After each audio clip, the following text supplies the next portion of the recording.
I might actually use that. Are you ready? Oh, good. Good evening.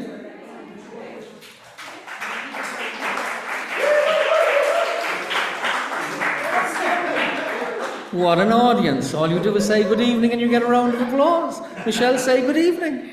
Good evening. So, this is Michelle. And this is Sandy Nat.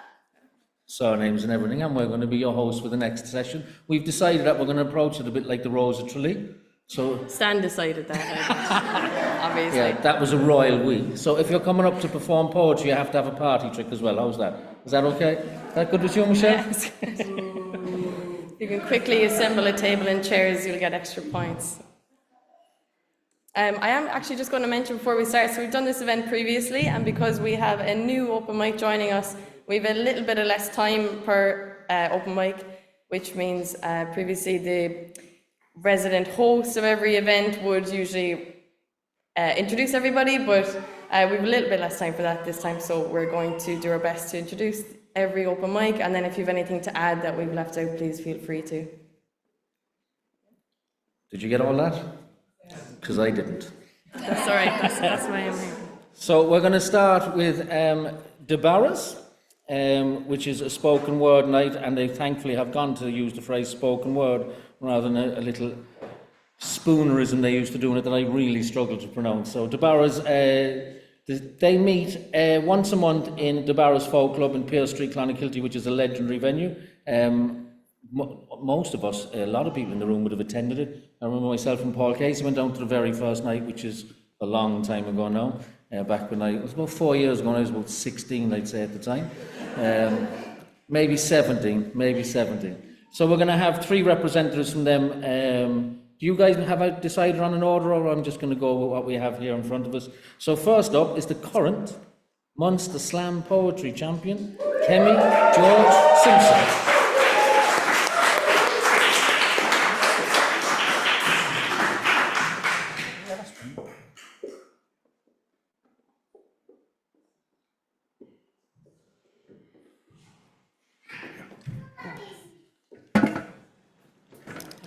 think so. Is that okay? Perfect.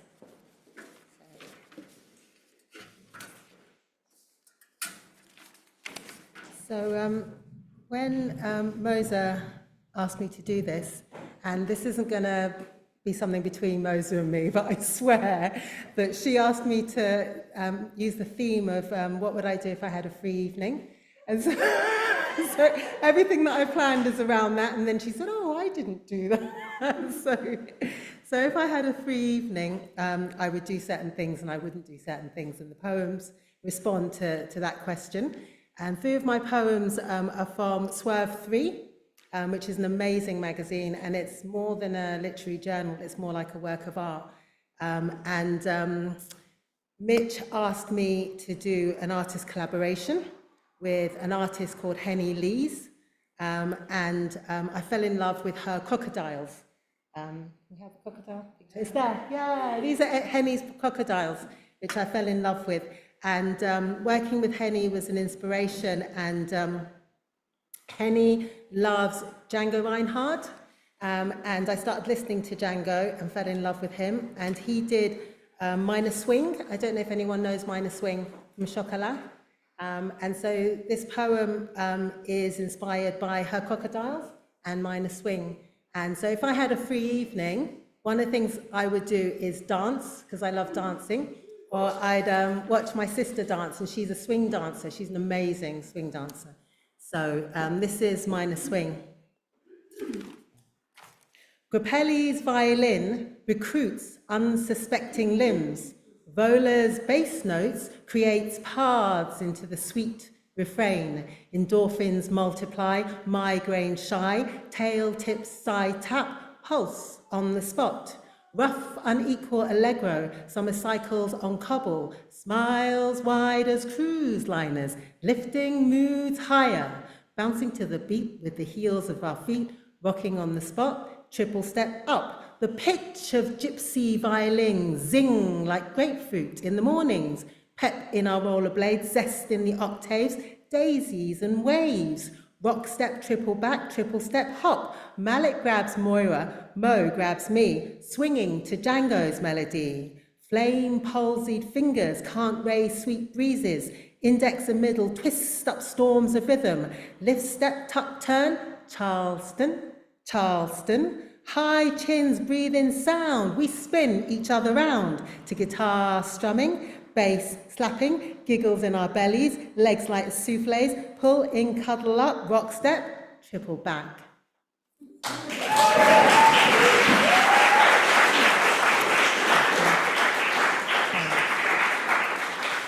So also, if I had a free evening, I might play some board games or some memory games. And this was a big thing that my mum did with us. We'd always play games, and she'd always relish beating us at drafts. But one of my memories of my mum is as she was declining, she still had a great sense of humour, and she was still very aware. And so we were playing I Spy. So this poem is all about I Spy, and it's called Still Life. Laughter erupts from your nap. Your stashing giggles in closed eyes and bent head.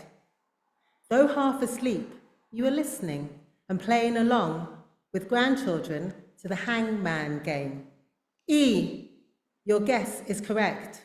The last letter of a 3-letter word. Fee, you call out, an alert guess, without lifting your head. Your shoulders are percussion to the cacophony of wrong guesses. No K, no P, no Q, no T. Your O is correct. It precedes the last letter E. Drawing our eyes to your tightening belly, the rise and fall of your skitting causes the shimmer of Iroan Buba as the sequins catch the light. This reminds me of my boys when they were babies. Early morning giggles would sparkle through their bedrooms. Angels tickled them in their sleep. Now our wet eyes are caught up with the joy of watching yours squeeze tight as you guess row, which is incorrect. Then you chortle W for woe, F for foe, J for woe, dough is the correct guess, but nobody cares. You capturing our attention with full body laughter is all that matters.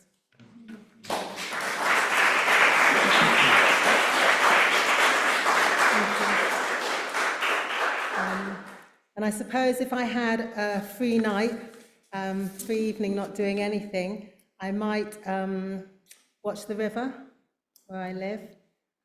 Obviously have to be in another season because it's dark in the evening time. And I'd contemplate about my boys and lots of things related to them. Some things unpleasant, some of the experiences they've had. And I'd think about tides. This poem is called Tides. And the epigraph is from Langston Hughes. I've known rivers, ancient dusky rivers. My soul has grown deep like the rivers. I remember your wide, dark beauty, eyes that took the world in deeply, tides of possibilities from coils rising up through your roots. Reactions to your growing limbs made you feel that you couldn't fit in, like the 12-foot fin whale trapped in Baltimore Harbor. Doting over soft coils faded and cute curiosity stopped. The color-blind haze cleared into race. Nigger was blurted over a slurp of yogurt. Go back to where you come from, came after practicing addition. Blackie from the gang in the playground. Flooded eyes told of her 4-year-old, dubbed Black Bastard on the estate by the neighbours. A brewing glare told of her daughter at 5. Enough stories to haunt us for nights. You became a dark-haired warrior in all the wrong ways, known for fists and kicks, for foul tongue and hateful sneer, an air fryer of chips on each shoulder, your teachers said. The dawn colours we fostered for you couldn't brighten the view. You drew heat from American streets, style and culture from American beats, strutting like tabloid Chirac. You were bitter froth. You were bitter froth, rising tide, seismic rage, ferocious darkness in tidy beige spaces.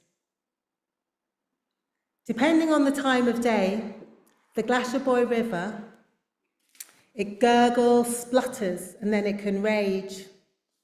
Paper and woolen mills were powered by the wealth of the water. It feeds the beauty of the woods and the estuary. Young and old have fished the river for centuries. Polish and Nigerian teens catch perch, trout, and salmon there. Parched and quenched, the sun and moon tease landscapes, but still the river continues to flow.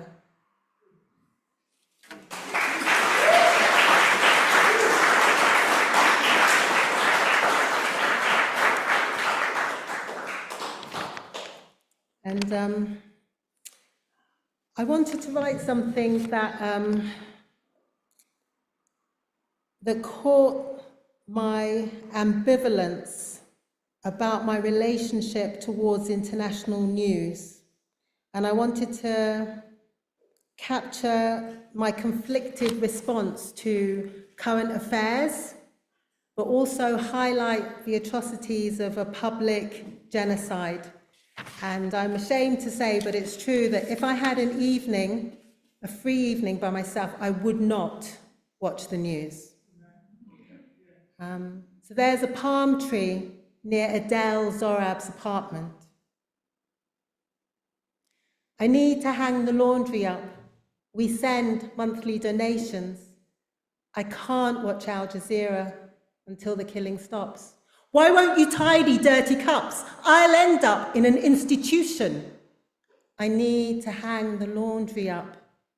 They block farmlands and food trucks. Hunger claims the children. I can't watch Al Jazeera until the killing stops. Bright green funds gave me a shock. They're not seen as a nation. I need to hang the laundry up. Hundreds and thousands bombed and shot. I have a million things to action. I can't watch Al Jazeera until the killing stops. High floors and miles of rubble intrude my meditation. I need to hang the laundry up. I'm scared of Al Jazeera until the killing stops.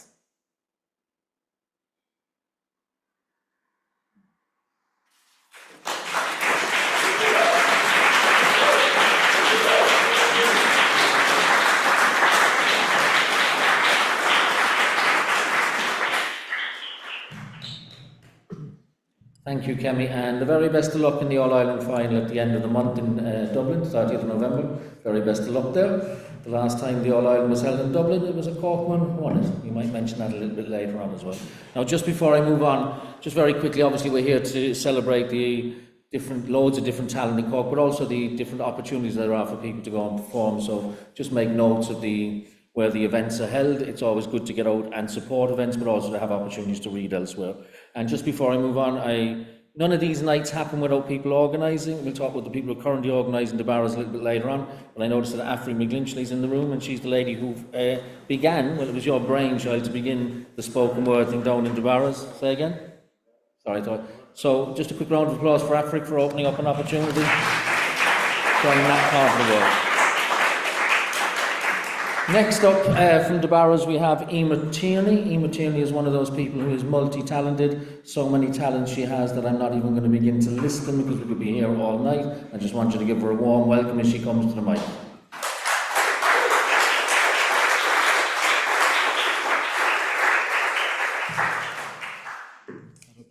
That's perfect.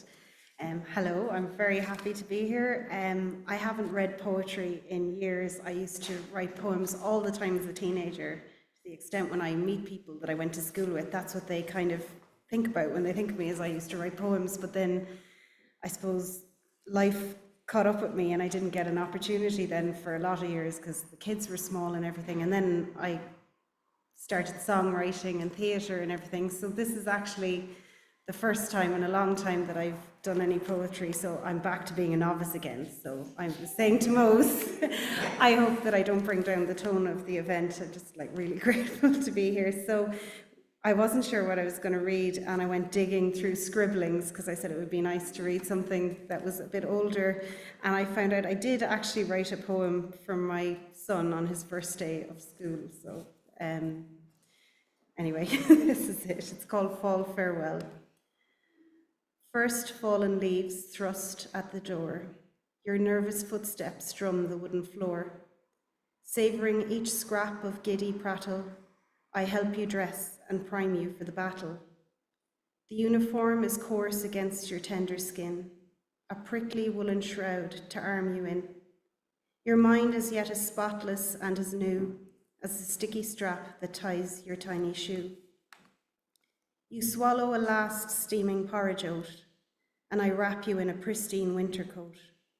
Your voice, a lively tune upon the air, an autumn gust playing with your fragrant hair. You share your happy thoughts and we make plans as we stroll together along the roadside, hand in hand.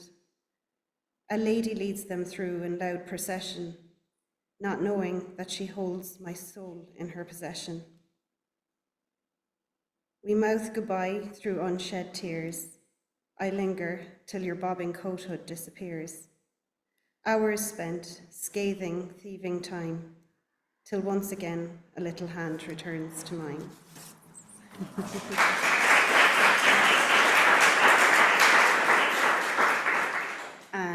the next poem I wrote. Moses said when I came in that I shouldn't talk myself down. I said, it's ironic because that's actually the only thing that I could think to write a poem about was how much I talk myself down. That it ended up inspiring the poem was me not being able to consider what I would write and whether it was a good idea to even try. So it's called Captive. The captor is cunning. When opportunity approaches, flanked by hope and betterment, she quickly spies them on the horizon and steals my sight. Their banners are bright, slogans bursting with promise, but I can't see her. I can't see past her spite. The captor is mocking. As ambition's anthem grows louder to rouse me from my stupor, she hears my soul awakening and scoffs.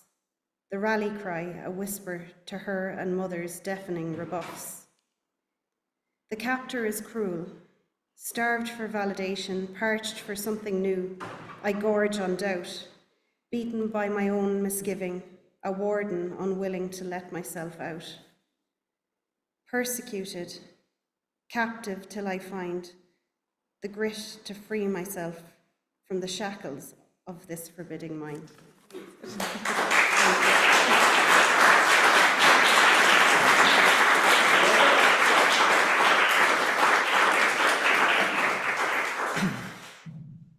Thank you, Emil. Good news. You didn't bring the tone of the evening down. Congratulations. You may even have lifted it. Thank you very much. And there's more good news. There's 3 more pieces of good news. First bit of good news is the human being, the multi-talented human being, there's many of them in the room, who actually organises the barrows, is with us, Mose Jacobs. Can we have a round of applause for Mose, please?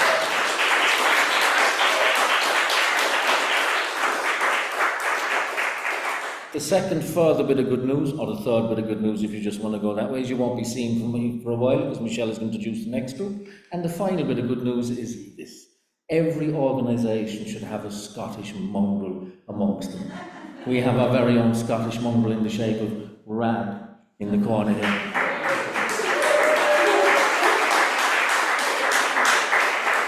Displaying the never out-of-fashion Sex Pistol t-shirt, but even better news. The Barrows has their own Scottish mongrel. Please welcome Hugh Bradley.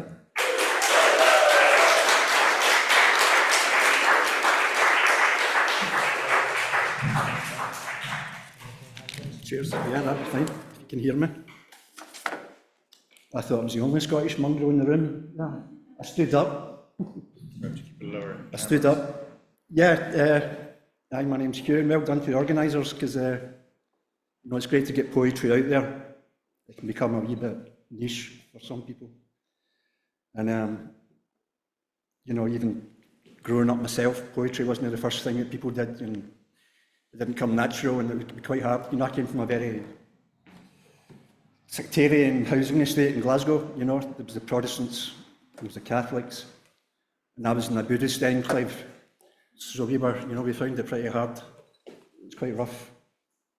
I can even now remember the graffiti on the wall, like, end suffering now, and so yeah, and even now you think poetry, you think things have changed, but even now, like even a couple of weeks ago, I was at a football match at Celtic with my brother and my nephews. It was very high up, and my brother said something about, just look at the vastness of the stadium. And then the nephews were just pissing themselves laughing, and all night they were like, oh, James is a poet, James thinks he's a poet. He said vastness, So even big words are frowned upon, long vowels are frowned upon, and it takes a bit. And like the previous speaker, I wrote a lot of poems when I first started as a teenager. I wrote hundreds of poems to Caroline Pollock, who lived round the corner. Jotters full of it, unrequited love. And it was okay for a wee while, but then Willie McKean introduced Caroline to Buckfast. And that worked much better than the poetry, to be honest, So if Willie McKean is watching this, I hope to find you one day. I'm still not over that. So that put me off poems for a wee while, but the spoken word, I did some poetry, but then I just started kind of ad-libbing and stuff. But I do have some poems here, and also, I'm just kind of plugging there's a novella coming out, is two Scottish stories, Glasgow Celtic Twitchers Society and the Love Street Division, which is a kind of comedy, fantasy, Scottish story. I'll read a wee bit of it as well. I've got enough time just for a couple of paragraphs. But because it's poetry, I'll read one of my poems anyway. And I don't want to go over the limit. I mean, the organisers have set this out. There's been so many words. Actually, because there's been so many words and it's so much in the brain, so much in the head, I wonder if you mind if we do a very brief guided meditation. It won't take long. If you close your eyes, bear with me, if you close your eyes and just think, or just feel the right toe, your right foot. Okay, and then slowly come back into the room. Well done, yeah. And you get the full version if you subscribe to shugsmeditations.com. But and also I'd recommend take it easy the next couple of days and drink plenty of fluids. You know, it takes a while to go over that. I'll just read one wee poem then. I love Leonard Cohen, always have. So I just wrote a thing based on his words, and it's called Death of a Ladies' Man. Leonard, you mad bastard. He pulled it off. Actually, I wear glasses now, I forgot that. It's only recently I started. That's better. Leonard, you mad bastard, you pulled it off. First you took Manhattan, then you took the Dharma. Well done, mate, you're my man. And when the psychiatric warden asked you in the staff canteen, where are you supposed to be? You replied, did I ever love you? Was I ever able, or am I still leaning across the old table? How right you were, and what did you mean?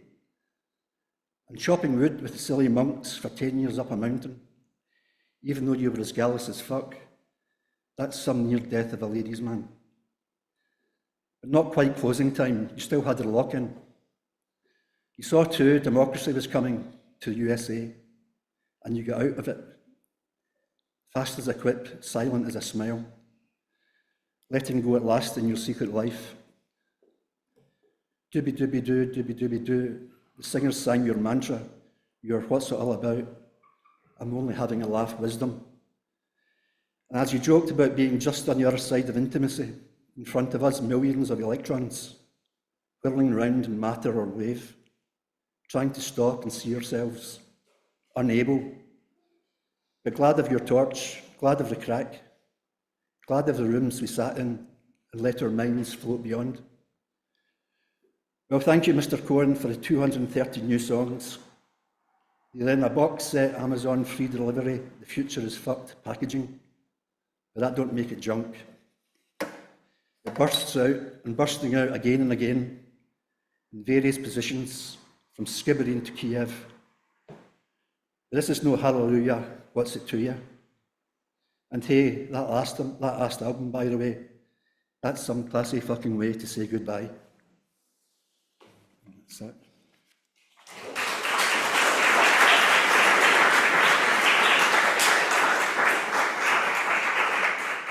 I think I've got 2 minutes. I'll just read this one wee paragraph from the book. A cottage at the foot of the Coolin Mountains, Isle of Skye. Shug looked up from his book, Descartes, The Meditations. How's yon pew lentils coming on, Tam? I'm starving here, mate. Shug forgot he'd be in for a complicated answer. Well, Shug, yon pew lentils are buzzing, man. Absolutely fucking quantum leaping about the pan. I swear there's more in there now than there was when I started. How does that work? Fuck knows, but it's as gallus as fuck. There's a tumbling and revolving, fly-wee jinks and volcanic eruptions, spacey bubbles and worm-smelling softness, earthy combustion, sauce for self-smoothiness, opening, spreading and joining. Lentils are mental, Shug, remember that, I mean it. And ready? I'll sense when the time has come, you can't rush lentils, my friend.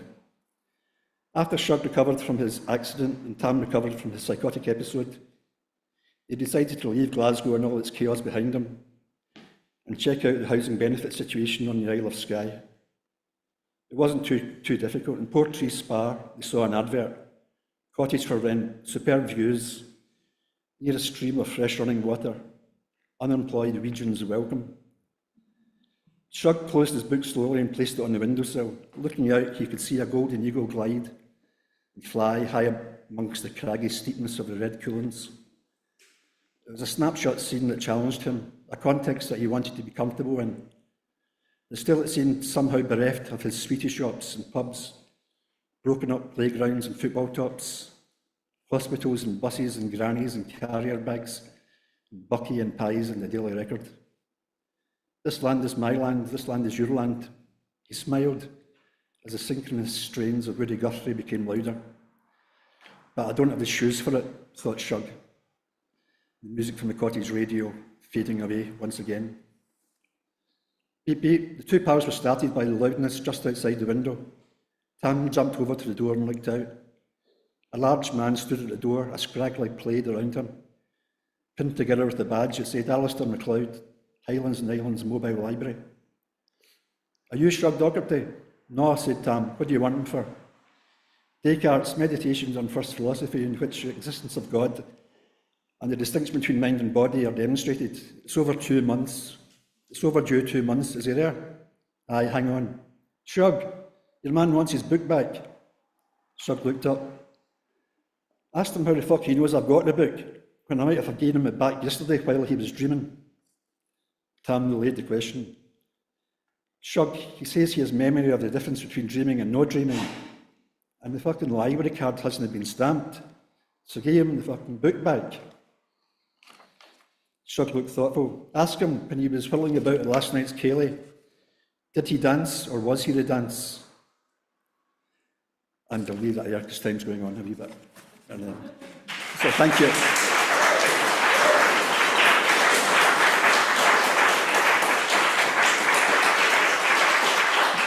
Oh, and just the book launch is at the Barras on the 4th of December.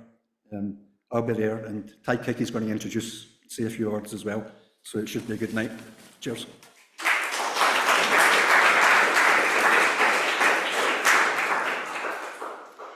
Thank you so much. That was our Barra Spoken Word showcase, and I'm delighted to introduce our next event, sampling of the next event.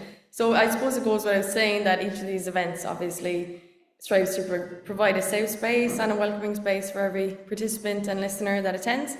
But until this year, we didn't have a place that was specifically opening its doors to the queer community in Cork. So that event which is doing that is called Litrica, translating from the Irish letters. And wouldn't you know it, it's in the most stunning venue as well, which is down in Nudes Bar, which is down on Lavitt's Quay. It was the old, previously Larry Tompkins pub, if you know where that is. And it's gorgeous, it's just lovely, best lighting, cocktails to go, everything. So I think it's Egan Reeve is the host there. What time do you usually kick off the event? You both?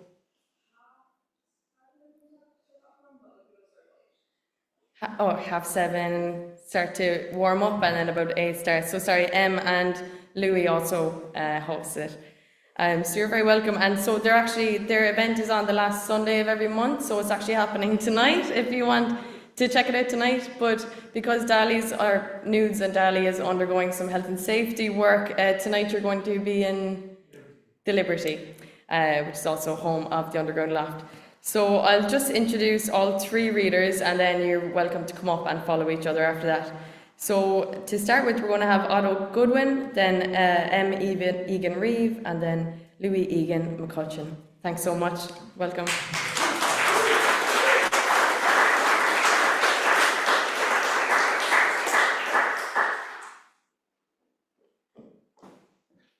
Hello, everybody. It's so lovely to be here, especially representing Litrica. There we go. Yes, lovely.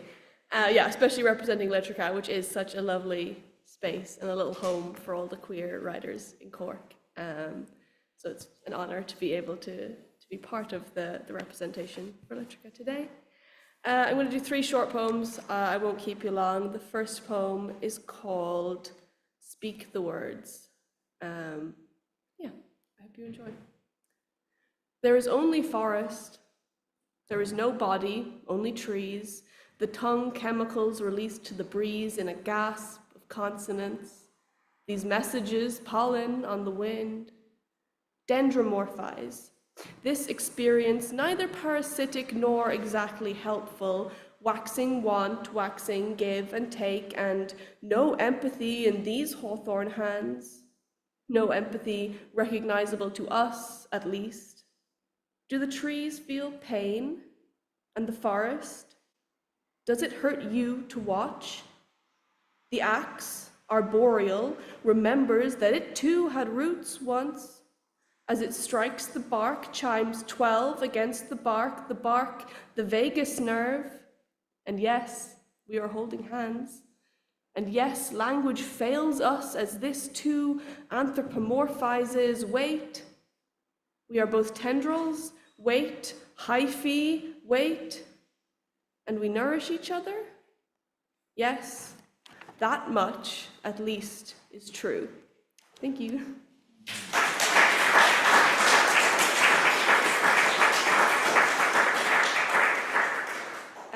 So the next poem I'm going to read is called The Things We Leave Behind. And it's an oceanic poem. A lot of the poems I write are set in the coastal spaces. So I'm going to do this one tonight on behalf of all of those ones. The Things We Leave Behind. The coastline speaks in grand gestures. Watch as a great sweep of terns pass across your vision in a blink, and cormorants orbit like blue bottles against the horizon. The ocean whistles to the shore and finishes in a hiss on the soil-dark sand. The beach is brimming with scallops and sea glass, a miscellany of plastaglomerate, the beach-speckled curlews like hazelnuts. You flay the beach for seashells and hagstones, carving lines in the sand with your bare feet, flesh to flesh, for the next to find. Leave no trace, your grandmother said, scraping the guts from a pollock. The curlew's sickle beaks leave little echoes in the night-dark sand, and the lines on my palms look like the clever feet of a bird. Thank you.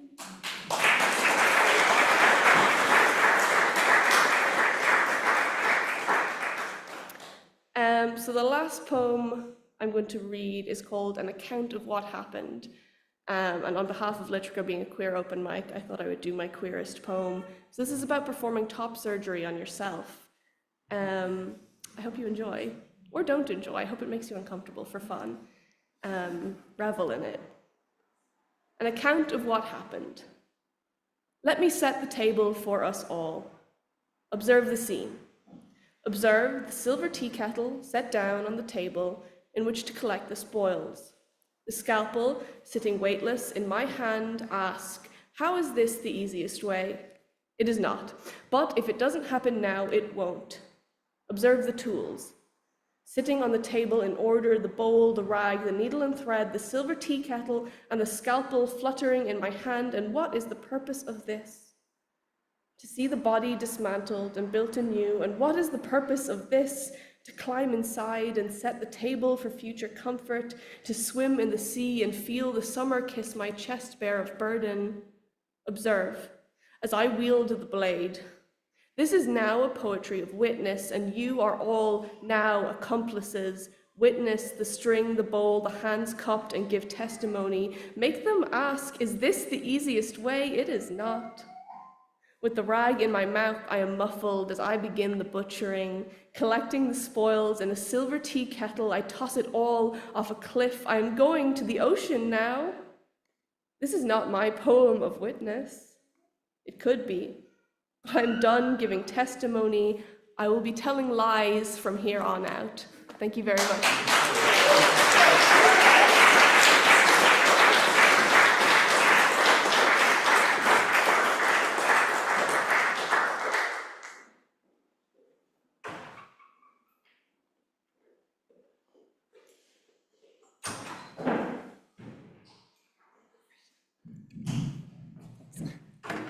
Hello, I'm Louis. I'm one of the co-hosts of Litrica, along with my dear friend who's going to be performing after me.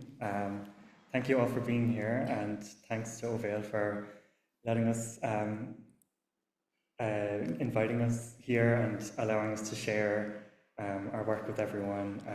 Yeah, I'm really proud of Litrica and the space that we've created, and I'm very proud to be able to show it off to everyone. So. I'm going to read 4 poems, but don't worry, they're quite short. The first one is called Boy Poem, and it's the first poem that I've ever had published officially, and I really like it, actually, not to brag. It's pretty good.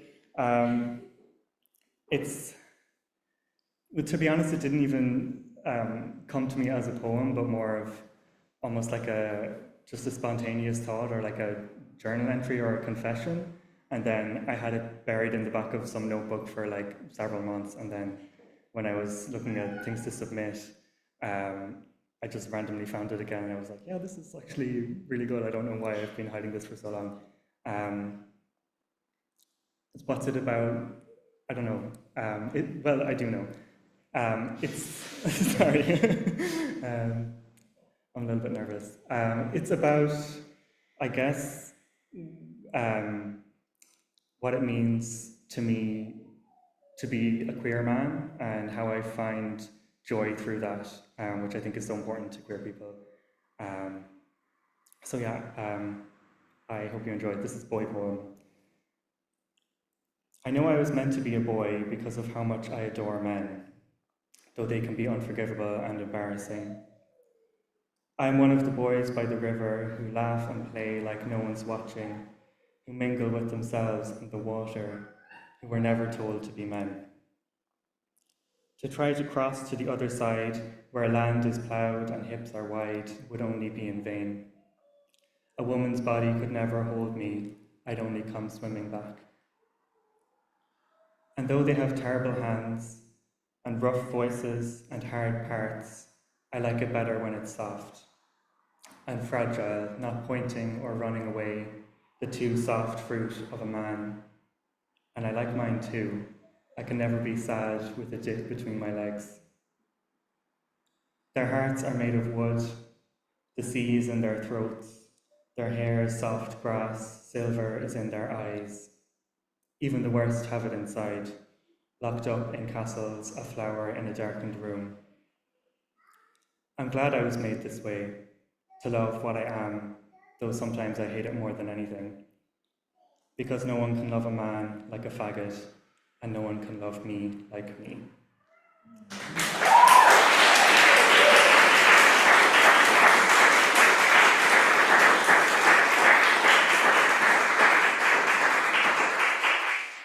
Thank you. Being gay is great. You should all try it sometime.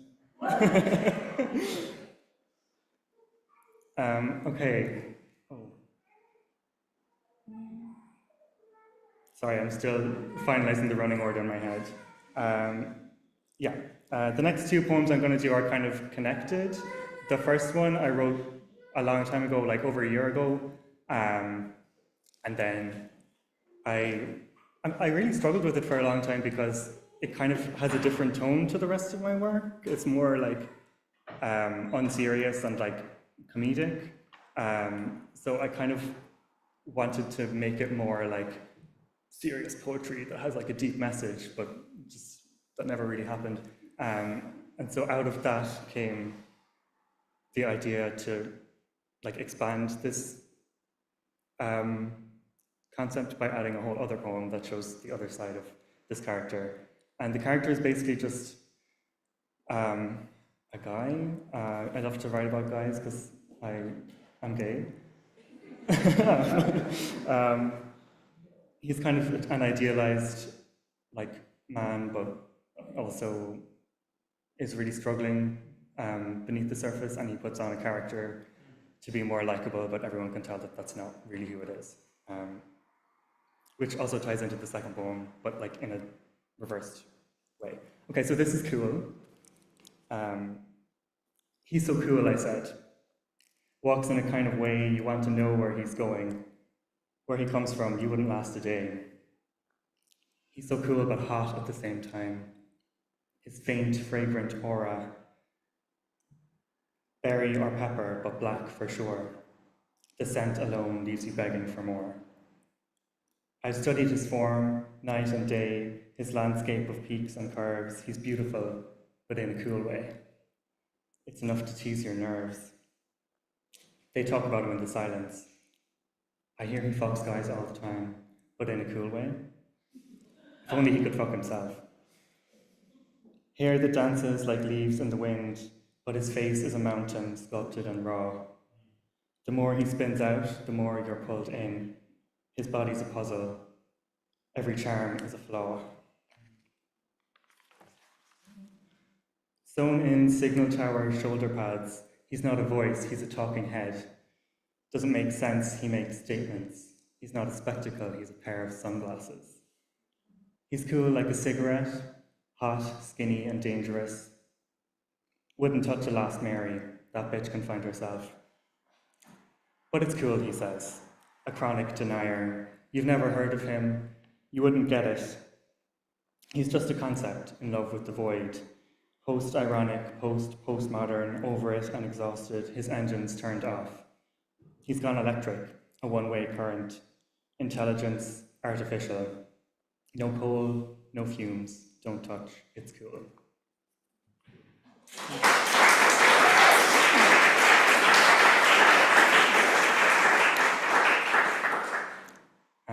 So following on from that, this is cute, just a different version of a guy who's really handsome and cool, but also really damaged, and nobody wants to admit it, least of all himself. He's so cute, I said, looking around like a stray, helplessly searching for the right direction. You want to show him the way. He's so cute, but cold at the same time. His shallow blue eyes, thumb sucked pink and dripping with spit. If you look any longer, you'll cry. And you can take him in from the rain, rustle his hair till it's dry. He's damaged, but in a cute way. Just let him tell you he's fine. They know what he does in the darkness. He'd want to be careful with those older boys, but they're just weak for him. Too many sticky fingers in his pie. Cute dimpled smile and tight shut eyes, like he's blinded by his own light. Always standing like he wants to be smaller, big enough to hold in both hands. Drawn on pink cheeks and lengthened lashes. He's not a mask, he's a doll. He doesn't speak, he sings lullabies. Not for show, he's a cartoon. He's cute like a cupcake, sweet, fluffy, and covered in cream. Don't ask for his number, he can only count to 6. But it's cute, he says, the hopeless romantic. He never tires of them, even at nap time, when he's worn out from playing. He's just a small thing, in love with the world, too pure for science or society. Butter wouldn't melt or turn his sweetness salty. Dog-eared with innocence, he always comes back. No bones, no truth, don't touch. It's cute.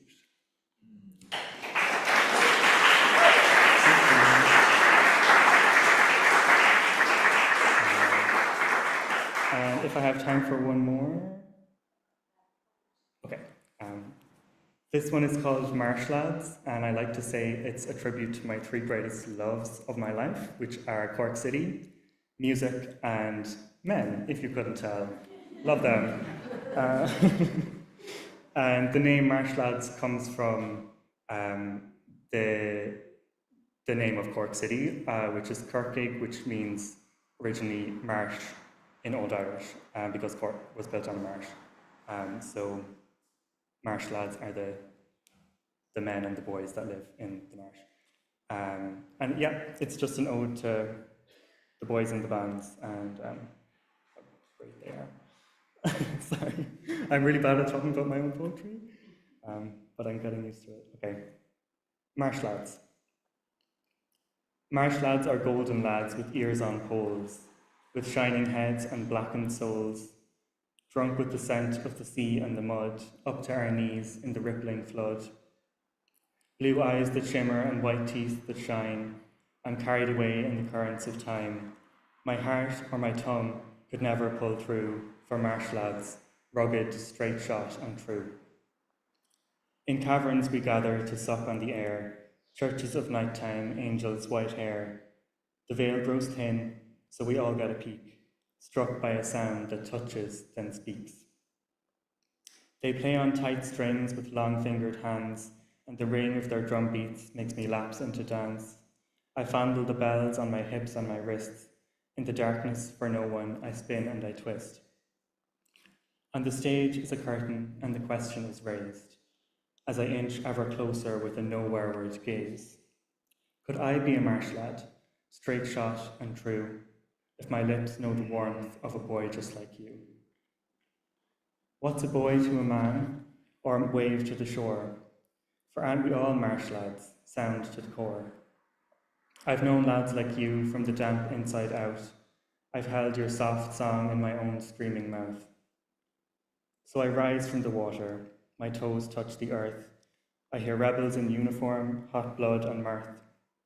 The marsh is the place where all men become one, to lie down in each other and rot in the sun. This wet soil paves my path right to the end. I'll know it eventually when my body's well spent. But for now, I love the marsh and the lads and the songs we sing with black juice in our hand. Thank you for listening.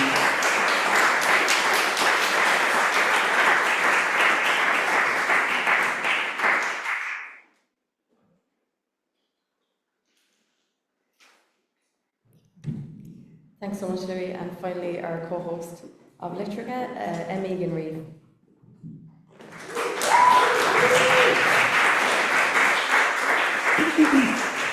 Hey everyone, I'm so happy that was adjusted for me, because it's always the most embarrassing feeling in the world when I read straight after him and his mic is above my reach.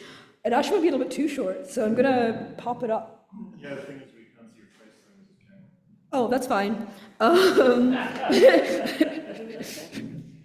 Is that okay? Perfect, all right.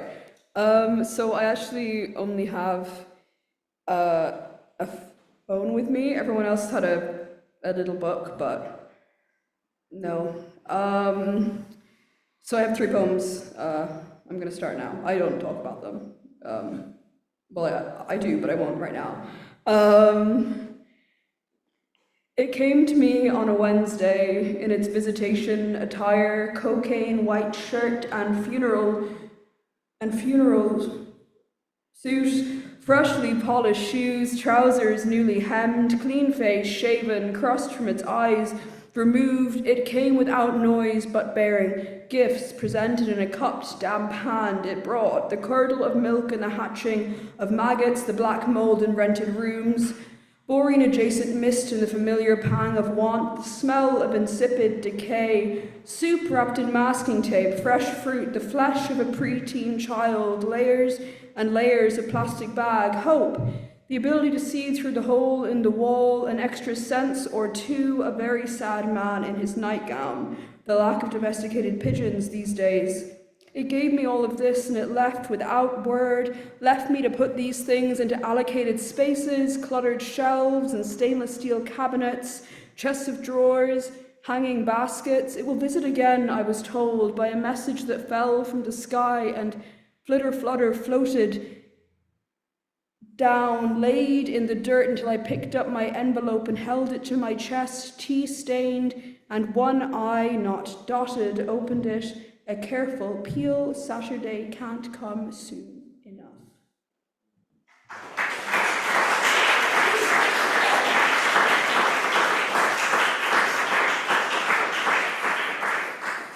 Okay, so I am actually going to talk about this one, apologies. This is the only one that's about being queer. Sorry, that's all I have to say, actually. Recalling a summer spent in West Cork water, knee-high, trousers turned up onto thigh, shirtless and sweaty, unrestricted, plump with the buccal fat of prepubescence, Our bodies didn't matter so much then. Any passerby would have thought us the same, and though our mother's blood ran through both of our veins and our feet clung in, stuck to, squelched through the same unforgiving mud, seemed to me there was a ravine between us. One not seen in the toddler days, family home, sharing bathwater and babbles, brewing like small and anxious crabs, developing in grandmother's words, too fast, tactile rib cages holding nothing but youth, tiny gums not broken yet, skin of the teeth unutilized, hair on our heads, dry downy fluff, gently waving, yet to be baptized, never submerged, 20 years till that comes, salty beard, scruff, and beers don't yet cross our minds, just childish presumption that sharing our lives would be a given. But the years pass by and the distance expands and the creases on the palms of my hands deepen. Now in water again, flowing faster, now men, chest deep this time, weights lifted from mine, each's feelings of fierce inferiority realized in these Atlantic shallows, previous images of ourselves left neat, folded, tucked in the drawers back home. For me, scar tissue settled under the breast, still angry and red as the first worms out of the soil upon spring rain, or the first tiny rock pool dwelling creatures that greet us here today, or the face my mother made when I told her not to pray and instead to wait and see her son. And you, cousin, feel as insignificant as the words you speak, bravado apparently stolen by the crisp coastal breeze, immersed to the shoulders so wide that I envy. You know the power that you hold, but your head is falling heavy. Still you can, so can I, look up to the sky, a fissure of light from which seagulls emerge. Heaven sent, I grieve a lost boyhood, you laugh among their cause.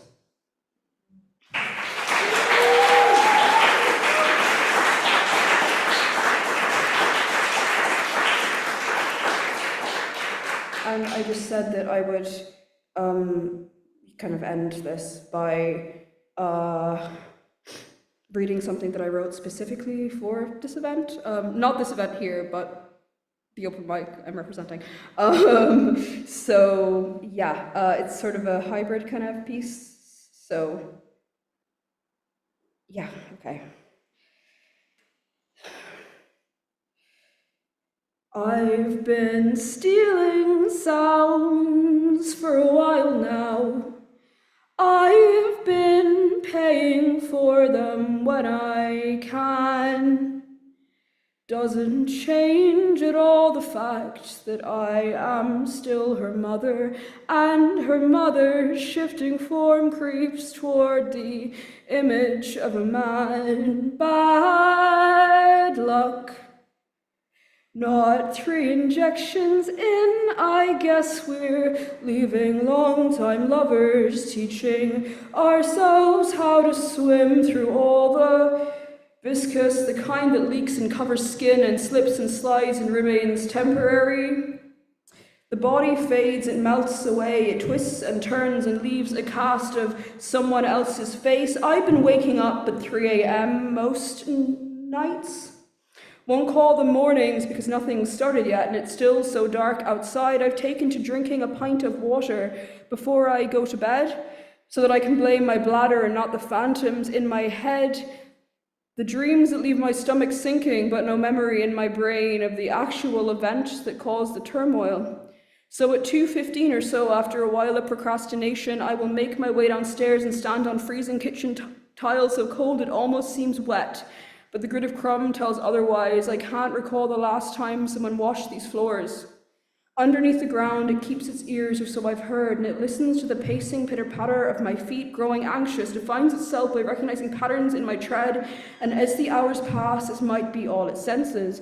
If I sleep through the night, that absence settles in its chest and steals its breath right there. That's my dependent, just a face without a skull living underneath my home, just a song without a key, a body without bones, a friend without a meeting place, a lover without hands, a fuck that ends with no goodbyes, leaves without a plan.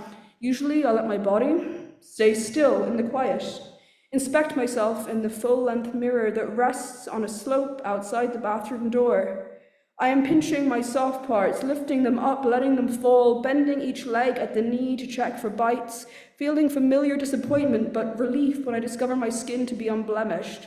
Work on surpassing apathy, strive for pure adoration, question whether anyone thinks of the roundness of my thighs, apart from whoever controls these brains of mine during this haze-filled hour, and then I'll piss, sit on the toilet, empty-bladdered, empty-minded, only air between my body and the waist that woke me up, my underwear at my knees and my feet tucked back, listening for subtle scuttles, sighs, anything. Swear I'm the loneliest I've been in my entire life, conveniently forget I said the same last night. Then at 2:45 I look into another mirror, the one that's on the cabinet that hangs above my sink, and if necessity declares, and it seldom does not, I pick away the skin where my forehead and hairline meet. I pick away the skin in chunks as big as my pinky fingernail until my face begins to bleed, until the area is sore and pink with the ugly glistening wet of new healing.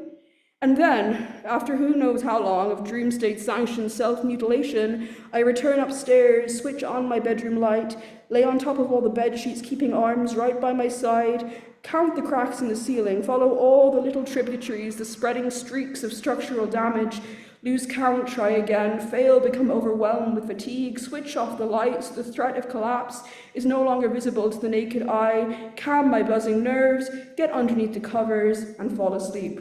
Thank you.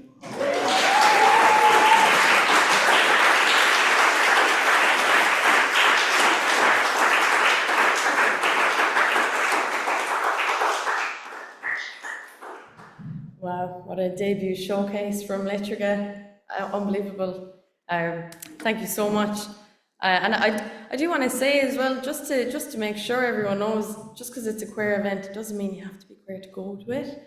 If you're, declare yourself an ally, if you're queer adjacent, curious, anything, it's so important to go and listen to what people have to say and to help build understanding of that community. So thanks so much, and I'm sure you'll be running for a long time to come. So we're going to take a really quick breather there before we introduce Sling Slang, and we'll be back with you at 6:15. So in 10 minutes or so. So enjoy your break. See you soon.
Thanks for that.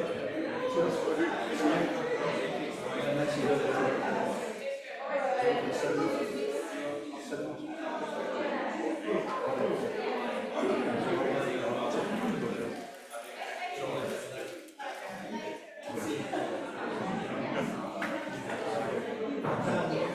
Hi, how you doing? Oh, thank you very much. It's a little bit.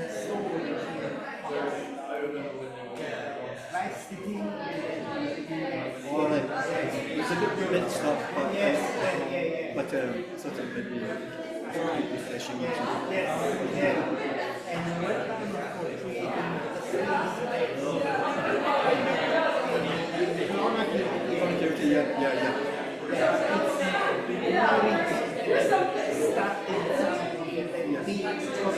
It's been a few years now. Have you been out there? No, not yet. It's a nice night out. Yeah, this one's Poetry showcases, but yeah, never been yet. yeah, it's a very nice venue. Yes, It's got history. Yes. It's good. Photographic bands and stuff. But was the bar that Gene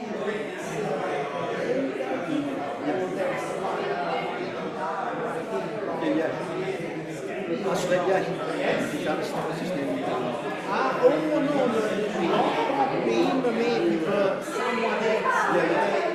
Played with him, yes, we lived around that area, so we used to perform. A lot of bands, artists from work from there. So I am with the old lady. Yes, yeah. I go through them, and then I go back to the horse, and then we can move into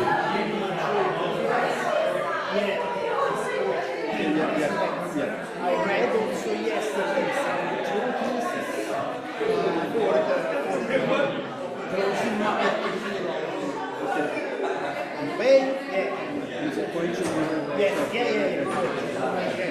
in English, even though I am Italian. Italian, Do you write in English or do you translate? Yeah, English.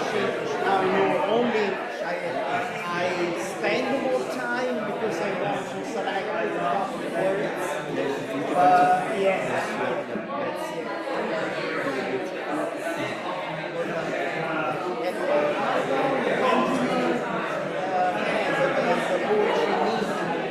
Once a month. Once a month. It's Wednesday night. Next one is the 4th of December. That's when I'm doing the book. Take lunch. Let's go say. The teacher is bird watcher. Bird watch, yes. So, Yeah. the clerks said that they're not bird watchers. Yeah. So you have to say Yes, Society is president, the movie of Robin Williams, the poets. Different society. That's right, yes. President, yeah. I think so, yes. So it should be fun. Yeah, nice. Cool. Great. Yeah. But Okay, thank you. from Glasgow. Oh no, I've only been to England. Yeah, I was just a couple of weeks ago in Manchester and Liverpool, and then I've been to London. That's mine. But I must start knowing I was supposed to come up in Scotland with the Green Peaks Challenge. Oh, yeah. Unfortunately, I got cancelled then, but I will definitely like 3 peaks in one day. Yes, we were supposed So many to. hours. Mount Brandon, Mount Brandon, yes. No, sorry, Ben So that's 4,000. So we were supposed to do Benex, then skate on 5, and then Mount Brandon. Yes. No, 3 in 3 days. Do you enjoy your walking? Yes.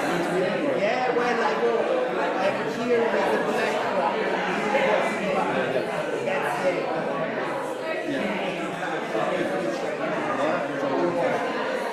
It's got a lot of people call it Monroe.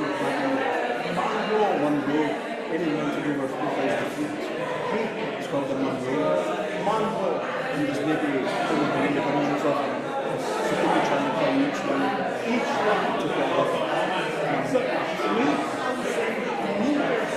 3,000 feet. Above 3,000 feet. It's called a Monroe. It's a good collection of them. So and how many there are? a few hundred, I'm not sure. Few hundred, yes. And you ever met somebody Not all of them. I see on my Facebook page people who do it. I did Ben Meadows myself one time. She could, but it's most of it is a half. It's quite easy. Just fire. Unless you're mounted here and cut to the other side. A lot of Italians in Glasgow as well. From the past. We started up restaurants. You have the singing crowd in the TV. From Italian background. Scottish Italian. I was speaking with the lady yesterday about the knowledge of the people. She's Scottish. It's not even Scottish. And I would be interested even to hear some, let's say, pieces of the story said in Scottish. Looking at history with that Would voice. be very interesting. The whole mythology. Yeah. Hopefully we get to see that and hear that. I've only had a tiny bit that when I went to Manchester, I've landed in Manchester and reaching Manchester City. I've taken the train which was Oh yes, yes. and they were talking for saying the whole space stations and the basic before in English, and then dialect. Beautiful. Which is different from the Irish, Irish Irish. dialect. Some people understand each other, but still don't have to think. When we were in school, last year, they never told us about Gaelic. We didn't very much about that history. But is there even there It's similar to here, like trying to make it popular, even amongst elderly people. Belfast. Yes. So it's mostly the Western Islands.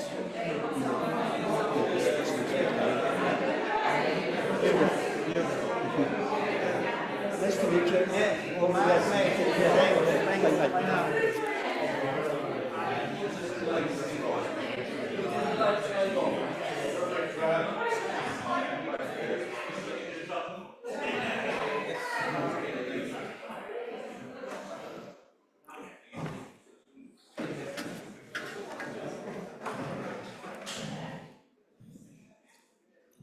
Hello again, how are we? Did you enjoy that little break, that little chat? For those of you who went and had a cigarette, I envy you. I'm a year off them and a little bit still craving them, but chewing gum is doing it for me at the moment. But I still envy you, So we're going to move on, and the next section of the open mic showcase is going to feature Sling Slang. I don't know, I haven't seen Cara Kirsch, the girl who started it, here in the room, but again, just acknowledge the fact that she began the night. I know she gets a little bit of help from Rishti these days, but it's a great night. I've been at that one regularly. It happens in Maureen's Bar on the third Wednesday of every month. There's no need to write all this down, it's in the programme, and sure, we text it to you if you need it later on as well. So this one is going to feature three amazing women, as it happens. The first of whom, when I said to her, anything you want me to say as part of the introduction, she said, no, just put the mic up really high. So I'm going to put the mic up really high as you applaud for Leah Sobertini coming to the microphone. Thank you.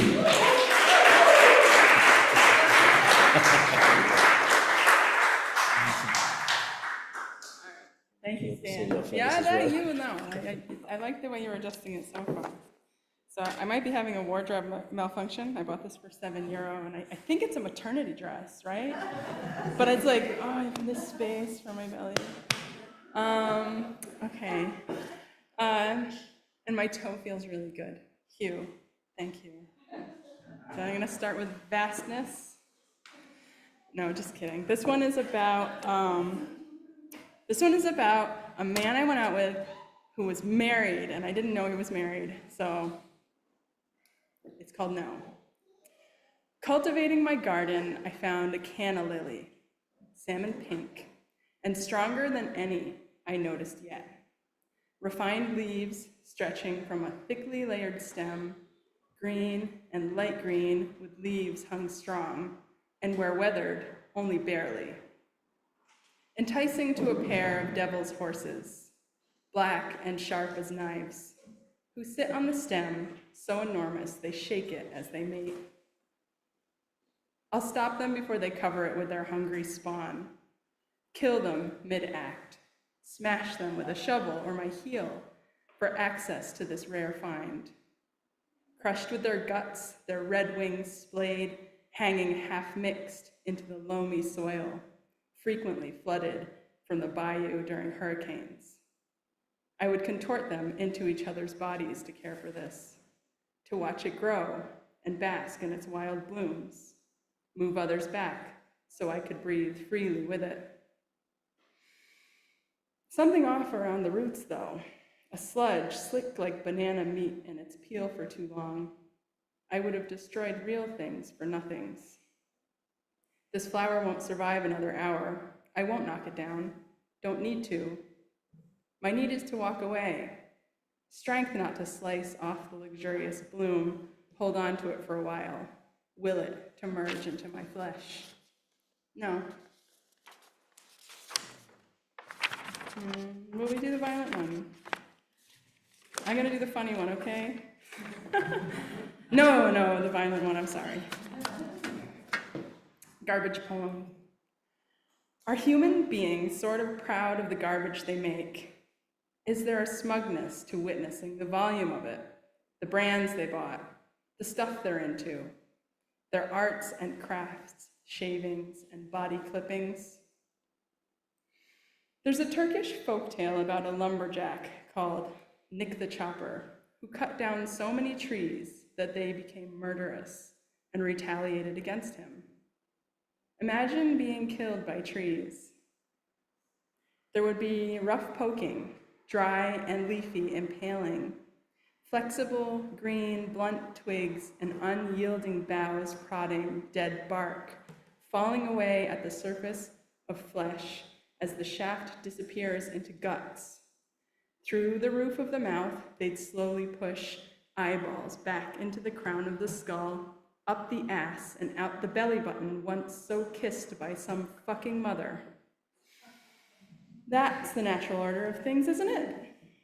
Iron we use to cut them down is stronger than them. Wood is stronger than human flesh, isn't it? Yesterday I swept a paper doll my daughter cut off the cement under my hammock. It landed near the fox's bowl and dampened from the hot water, left slimy in the sun. It would melt into the grass. Didn't melt, but it would. Would get chopped up by the mower. Proud of my paper doll rubbish, it made me wonder which threw the other way. I feel thrown away, but I definitely left her. Worn out too quickly by so much friction. Is she proud of the garbage left in her wake? Is she?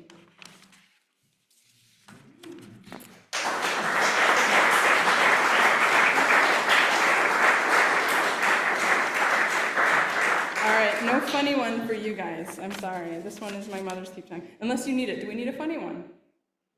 Everybody okay? This one maybe has a trigger warning. Is that okay? Okay.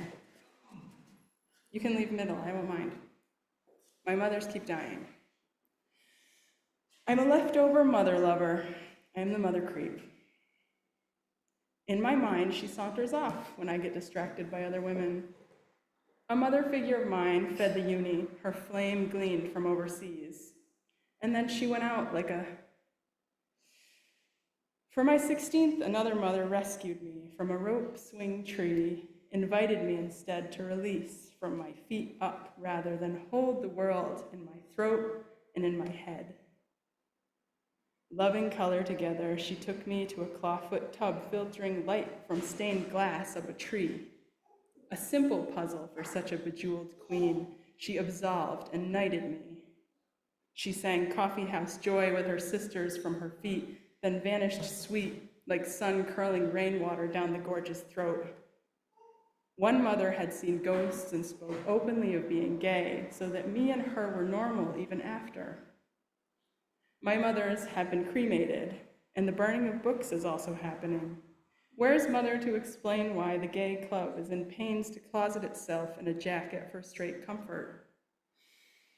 One mother sits on a stack of books, and I creep the Brecht ones out, obviously hers. And since she's not here, the pleasure and exhaustion of acting on her behalf is mine. Even if nobody minds me, or if I'm mine to nobody. Okay, this last.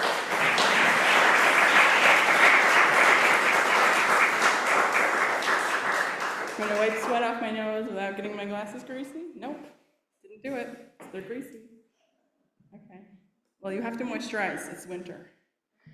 Rose of Jericho. I should have brought the plant with me. It's, if anyone's familiar, it's a plant that is very hard to kill. They're just like, they're a spike moss, and you can just leave them on a shelf and they last for years and years, but I'm gonna give you a description anyway. Are we okay for time? Yeah, okay. Rose of Jericho. You do not need to water the resurrection plant. It still lives. Thriving, this plant depresses me because it reminds me of wasted time, feeling guilt over a time when I left another one to die. This one was left in the garden for a few sloshy months of fall and winter, face down in the window ledge, shielding wood lice like an old empty nest.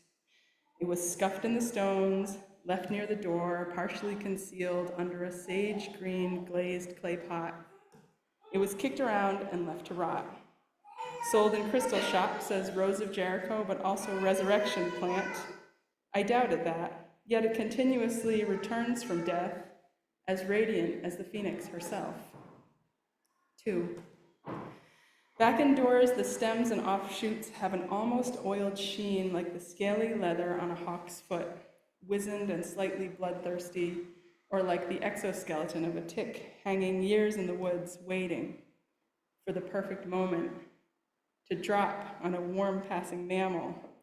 I'm so strong and still I fail this easy test to endure another's pain.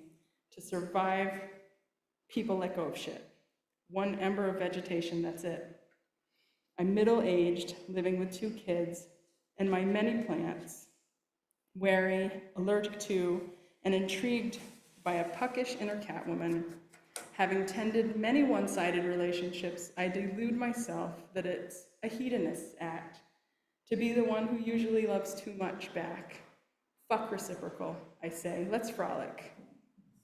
But with a spike moss with almost no needs this time, no rose either, nor sweet-scented bloom there. The baby claw of the R in rose stands low, while a magic neglected rose it will rise, will capitalize. Which is why it's found in New Age spirituality shops that sell tarot cards, crystals, and rocks. Discreet magic that thrives whether it's ignored on a dark shelf or as a cabinet's delicate insides. You do not need to water the resurrection plant, it still lives. 3. In my childhood, I had one.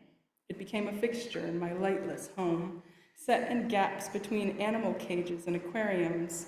Years later, it was still with me after I gave birth to my son, after my tortoise, Hercules, died among winter windfalls, was eviscerated from his shell and transformed into a dream catcher by a cult leader brother-in-law.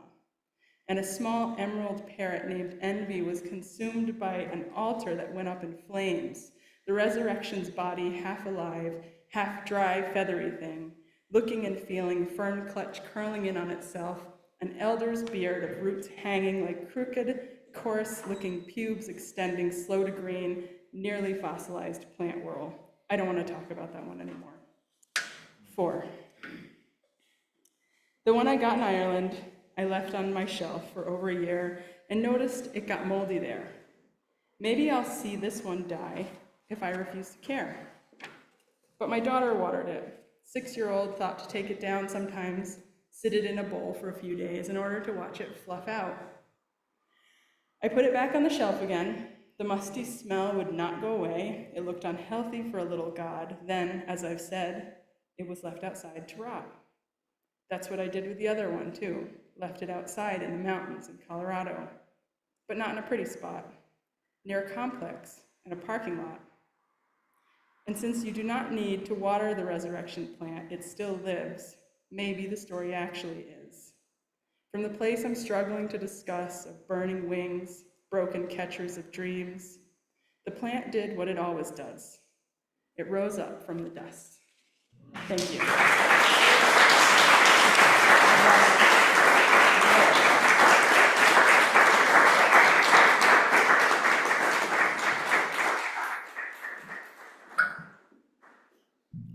Thank you, Leah. That was great. I have to say, I love the idea of people being proud of the brands that have gone into their rubbish bins. I love that.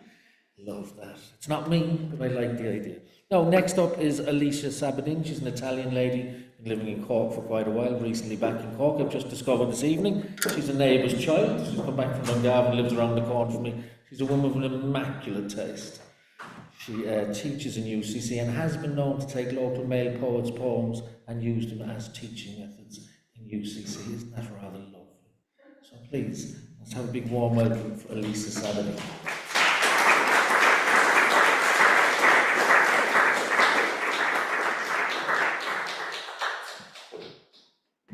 Thank you.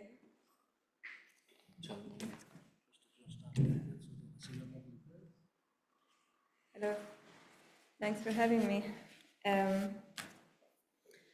I want to start with something short about my sister-in-law who passed away recently. I was just thinking about her yesterday. So, a song for Eileen. You're not dead until you're dead. What are we made of, Sister Blue? Breakfast, coffee, buttered bread. Our heart explodes with happy and sad. Fireworks bloom across the night hue. You're not dead until you're dead. I ask of the nature of brotherhood. A sibling is someone made from the same cloth. Breakfast, coffee, buttered bread. Withering, withering into our hand. Sometimes we're a flame and sometimes we're a moth. Now softly tread, softly tread. A Virgo birth and a Virgo death. Tidy your home and do your due. Before departure, butter the bread. The texture of life is a phantom thread. We live and we die, and I don't have a clue. Don't ask me, I'm asking you. What are we made of, Sister Blue? Breakfast, coffee, buttered bread. Thanks.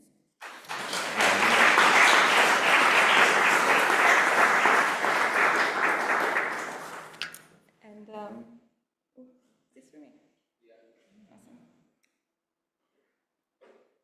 Awesome.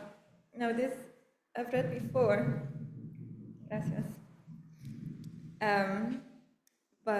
So it's a poem about my mother that I wrote a couple of years ago now as a series of notes to kind of like survive spending a summer at her house. But yeah, she's been visiting. Is it? Shadow in your face from that. I'm just getting it out of your way. Thank you. Right. She was visiting last week as well. I've been adding to this poem, so I thought I can read it again because it keeps growing. It's probably gonna grow forever. My mother, passionately singing lyrics she doesn't understand. My mother singing over my voice whenever I say something she doesn't want to hear. My mother, whom I esteem because she picks a righteous cause and is very loud about it.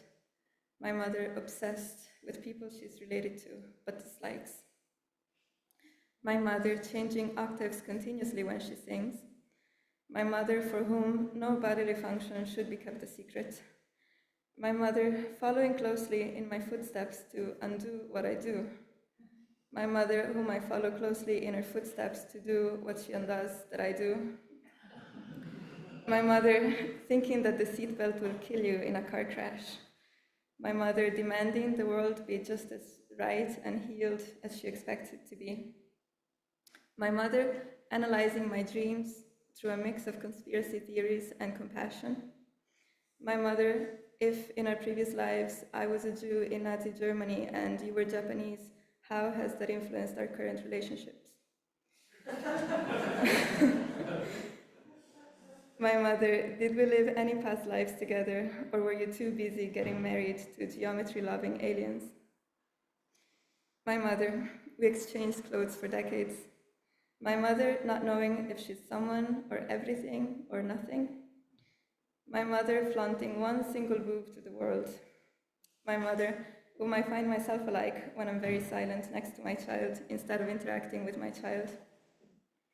My mother, who gives me everything. My mother, who thinks that red wine goes in the fridge. My mother, fighting with everybody. My mother, the CIA is listening to us, and she's a conspiracy theorist, so there are many more CIA outposts around her house. My mother, I think you were joking when you said that last part.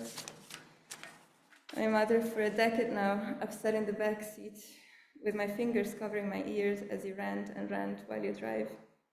My mother, the government, the aliens, the CIA, Mario Draghi, the dolphins, the vaccines, the supermarkets. My mother doesn't listen to a single thing I say. My mother can hear what her cats think. My mother, do you think the NASA would tell you if the Earth was flat? My mother, whatever we think of the world is probably reality, right? My mother asking me to translate my poems into Italian. I'm sorry, Mom, I really can't. My mother doesn't know my secret life as poet of her madness. My mother always waiting for the next summer storm to clear the air. My mother, she walks in another dimension. My mother giving me chlorophyll supplements because we're all like trees. My mother eluding deep sleep. My mother would place her hands on my body where it hurts. Her palms are charged with a healing vibration. My mother, she always knew she was special. My mother, for the sake of shocking. My mother, to save the animals. My mother, for the liberation of all sentient beings. My mother, painfully but naturally. My mother, whom I'll always defend, even when I shouldn't. My mother, who doesn't mind risking everything, and freedom's just another word for nothing left to lose. My mother, chain smoking slowly in loneliness. My mother, a door I opened into this world. My mother, if after your death your heart was weighed against a feather by a god with the face of a dog, you could take the fast lane to the afterlife, surviving death with your gentle heart intact.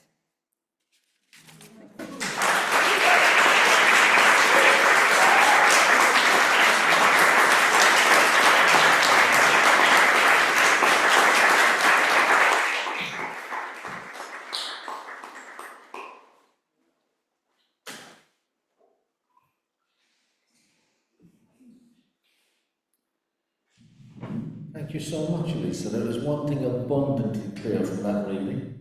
I want to meet your mother. What a woman. What a woman. Now, you might have noticed that there's a bit of an international feel to this selection of female poets representing sling slang. No less the case for the final one, who we flown in at no expense spared, all the way from Youghal. Kemi, this is the lady who the last time the All-Ireland was held in Dublin was crowned the All-Ireland Slam Poetry Champion. This is Shauna Lee Lynch.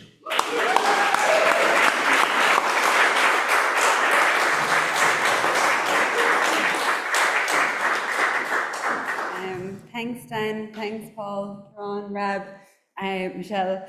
Thanks to Cara, who organises Sling Slang, and to Maureen, who is the proprietor of Sling Slang's lovely home.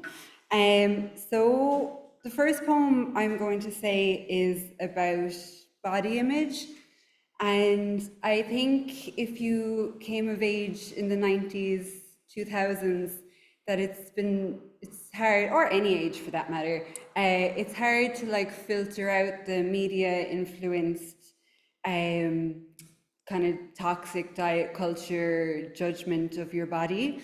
So this poem talks about that. I do feel it's important just to differentiate that I'm not talking about an eating disorder, which is a life-threatening illness, and while they're both linked, just within the context of the poem, I just want to emphasize that.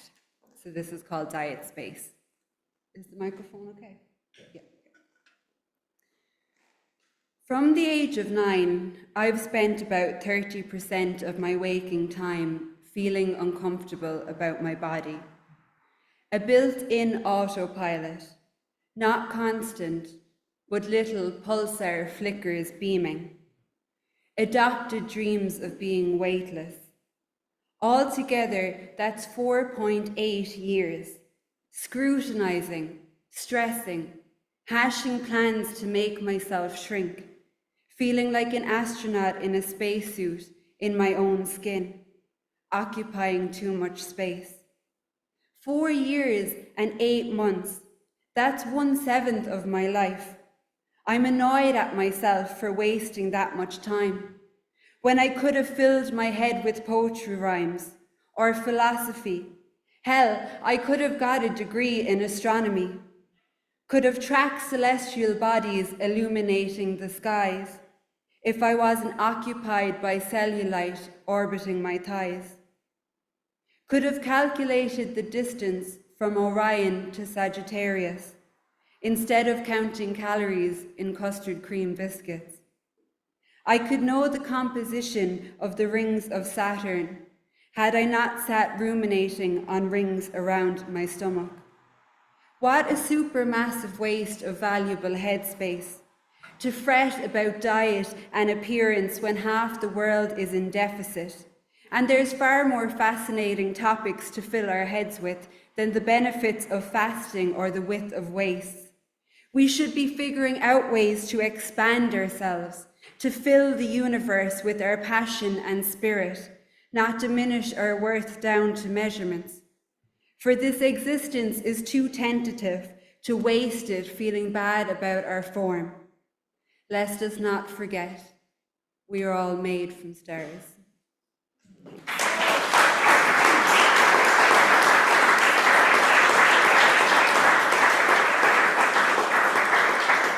Thank you very much.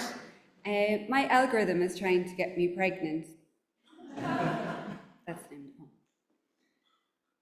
My algorithm is trying to get me pregnant. Apparently, if you are not buying the things advertised to you, the apps will try and alter your lifestyle to create consumer needs. I did not buy the retinol nose strips or trainers from Shein, so now it keeps showing me cute videos of kids falling over, bombarded with little ones saying adorable things, and I think it's kind of working. Sometimes I worry I am letting down my ancestors by not continuing the bloodline, but then see videos online of people being carpet bombed, forests devastated, riverbeds swamped with clothes, and I hope they'll understand. All of the strife and sacrifice, my mind can't reconcile it, but still, every once in a while, I'll imagine little toes and fingers dancing around a kitchen, holding an open palm of a tiny hand, and I'm hit with a pang of longing. Goddamn algorithm.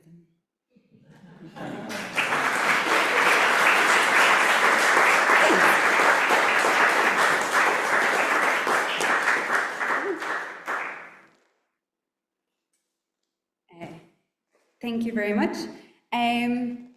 I kind of have a love-hate relationship with Cork. So this poem talks about that. I do mention one thing in it, and I'm not sure if it's true or if it's an urban legend, but apparently The streets on like Grand Parade and Patrick Street, if you haven't noticed, they're fatally slippy in the rain, especially if you're wearing Converse or Vans, you'll nearly split yourself. And apparently, this is the part that I'm not sure if it's real or not, apparently the architect who designed the streets was Spanish and like got Spanish slabs to pave the streets that were intended for like Spain, or they're the same type that they have in Spain, where it usually doesn't rain for 6 months on end, and as you'd know if you've ever ran for a bus down there, it's treacherous. But I mentioned that in this, so I don't know if it's true. Somebody can fact check me later. The city feels claustrophobic sometimes. Trapped between malls and quays, it's often felt too small for me, especially in the rain, when soggy runners slip on Spanish slabs and torn up Primark paper bags. I heard someone say the dancing leprechauns outside BT's brought about the demise of the city. I think it was the high rents and vape shops. The robot trees aren't a worthy swap for a fine ash or birch. It's not really a place for people, not without a pint in hand or the promise of it. Maybe if I wasn't from here, I would see it differently. Like the way you notice every wrinkle on your own face, but only see the good features on others. Regardless, for all my belly aching, I always end up returning. It's almost as if somehow all roads lead back to Cork.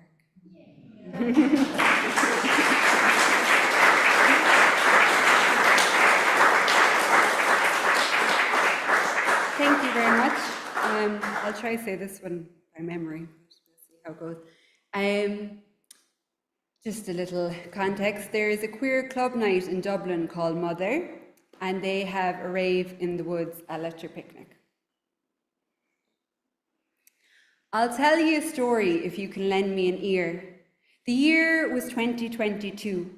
Fresh out of a pandemic cocoon, everything felt a bit peculiar. For me, it was near 3 years earlier I had quit the drink, a miracle within itself. I used to love a sesh, but lost the run of myself, so kicked it. The right decision, I was sure of it, till I arrived here at Electric Picnic, my first festival sober.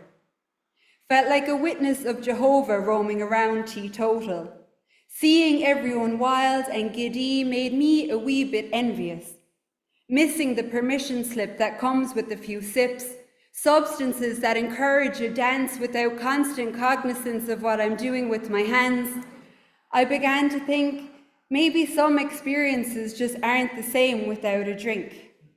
Now, don't get me wrong, I was still enjoying it, but as the night went on, I began to feel a bit of malaise. I was about to head away, retire to my labba, when like the Pied Piper, it called to me, Mother. Do, do, do, do, do, do, do, do. I whooshed through trees, dodging hipsters on ease, hopped over logs felled round young ones off their head until we found it. This nook in the forest, a Studio 54 KD, go-go dancers, drag queens, sequins as far as the eye can see. The people gleamed radiant. The rain, it pelted, but they were dancing on to the DJ spinning Beyonce's new song. And without one further thought, I joined them. Propel myself into the crowd, no longer lost and out of place, found my people, found my space, shedding the need to be off my face, and now I'm dancing, having a bop, moving more than I've done in yonks, a whirling dervish of disco. This feels almost spiritual. We vogue through Bardot, transcending the compression life's lessons have imposed, a seance beneath the night sky. We communicate with the divine through the sounds of 909s, then femme-punk rock and Stevie Nicks. It alchemizes all the pent-up shit I had been holding. The music is in my soul. And for the first time sober, I feel free in a Donna Summer ecstasy. I feel love, I don't feel no shame, I'm filled with the spirit of Sinead. Danu herself may well be raised, a disco Queen Maeve, fairy, an R&B banshee. I am every woman, it is all in me. Then I stop being I and become the we, and everything feels alive and in technicolor, in a way that I feared would never occur sober. Now the music is my wine and my cup runneth over. We stayed there dancing for hours. I don't know what the hell happened, but it was like magic. I left that forest and my long-held belief that I needed to drink to have fun was gone. And from that moment on, I never really longed for a drink in the same way again. Sinead, thank you very much.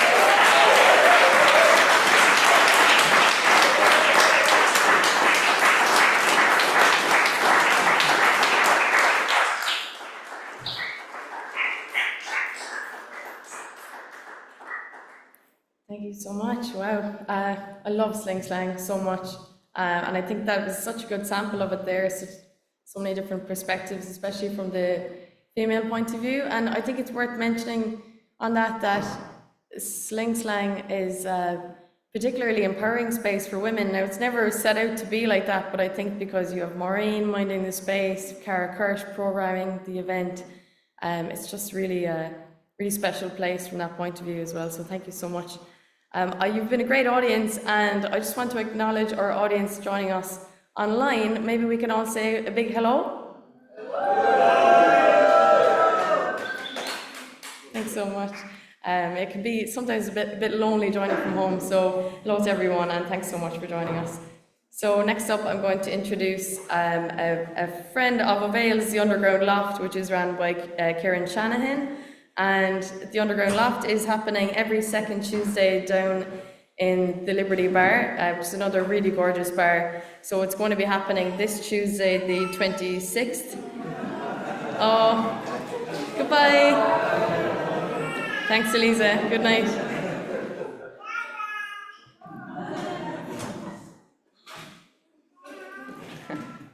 So cute. If it's anybody else's bedtime, feel free to pop off as well. Great. So that it's happening about 8 p.m. to 10 p.m. the Underground Loft, and Cian Walsh is listed on the programme. Unfortunately, he couldn't join us tonight, but we're delighted instead to have Lucy Pereira take his place. So Lucy, if you want to come up and read first. Lucy Pereira.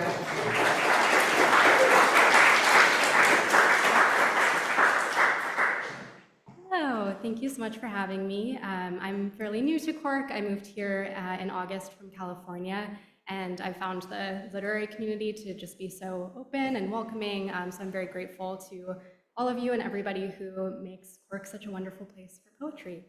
I am going to read 2 sad poems and then 2 happy poems, so you know what to expect. On his deathbed, my grandfather, a lifelong Catholic, refuses last rites. At midnight, my mother and I sit in a Denny's, drinking cheap rosé and eating breakfast food, en route to Vancouver Island to retrieve his ashes. At the crematorium, my grandmother cries, then catches herself. It's not really him. Later, she shakes the urn over the blackberry brambles that border their garden, the farthest area from the house that could still be called home. I think maybe she says a prayer, in a language unfamiliar to her ancestors, to a god they received like a Trojan horse. My mother and I pick raspberries while we watch her, eat them from our fingertips. My father, inside the house, calls Popular Mechanics to cancel his father's subscription. Under the gaze of Ganesh, a shadow perched on the piano next to my graduation photos. The unbearable intrusion of a priest in the bedroom, grief sheltered in the shadows of the garden. This is far too intimate for God to watch.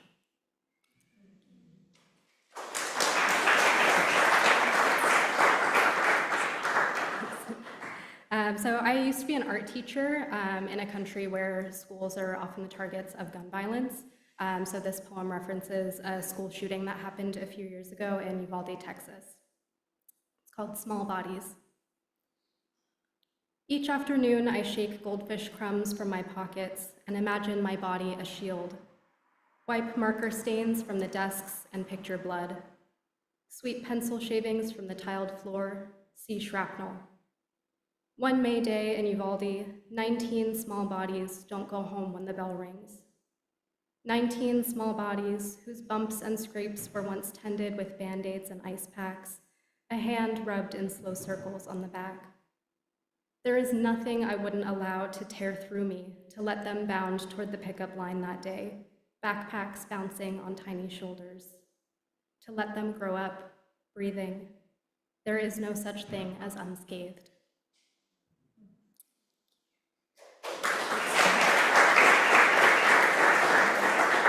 Okay, now for happy poems. This is called Love Poem in a New Country. You help me decide what goes and what stays, pairs of pants, board games we played to pass long quarantine hours, the tiny painting of a tomato we brought back from Big Sur. My favorite ochre slacks remain behind. The tomato gets tucked in your suitcase. Yes, it's a strange new world, but there you are still, same side of the bed, furthest from the door, closest to the window. And there's the same impassive moon who bore witness that night when you asked me why not, and I couldn't come up with a good enough reason, just leaned into the cavern of you with red wine in our teeth. This side of a different ocean, I can never be homesick as long as I can still map the borders of your shape beneath the covers, the outlines of your irises shifting colors with the seasons. Here, in this place where no one knows my name, I could be anyone, anything, chameleon myself a new skin, but I choose to be yours, and every time you call me back to myself, love, I promise I'll answer. Thank you.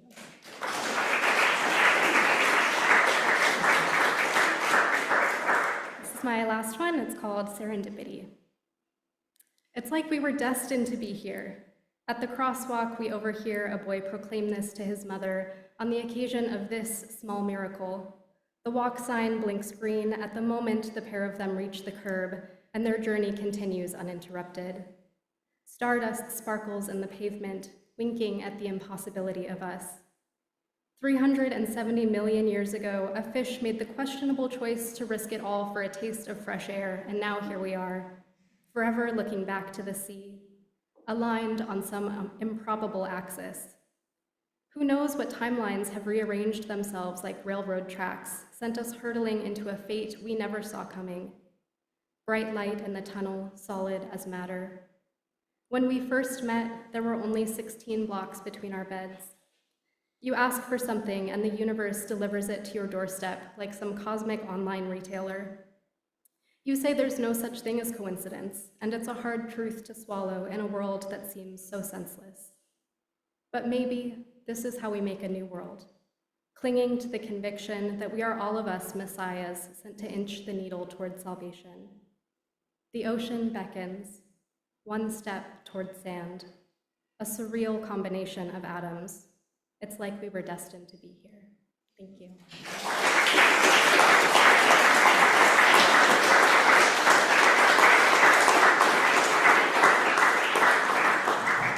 Thank you so much, Lucy. Next up, representing the Underground Loft, can we welcome Rebecca Jane Park.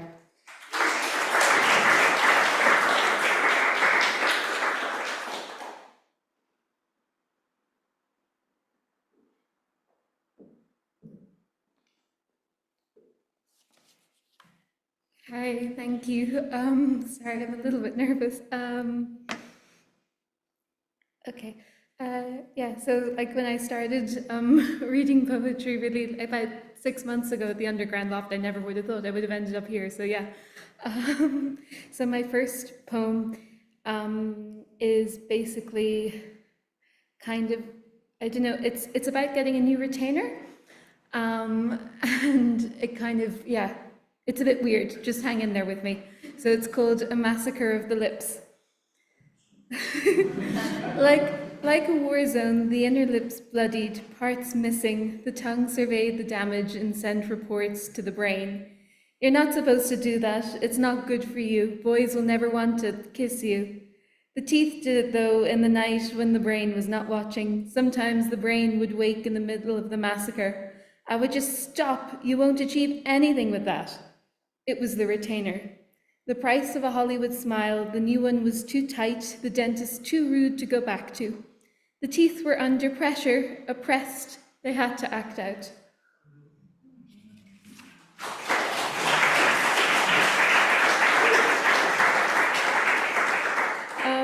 So this next one is my mum's favourite, so this is why I'm reading it tonight. And yeah, it's about something that happened in the summer that I wanted to make her feel better, so I wrote a poem about it. If you think the other title was a bit much, this one is called Hedgehog's Manslaughter. Tears streamed down her face, crying, "I'm sorry," into the void. I had never seen her cry for an animal. It was us or the hog. It was not her fault. At trial, she will claim self-defense. Who is the attacker? The prosecution will ask. The M11 will be her reply.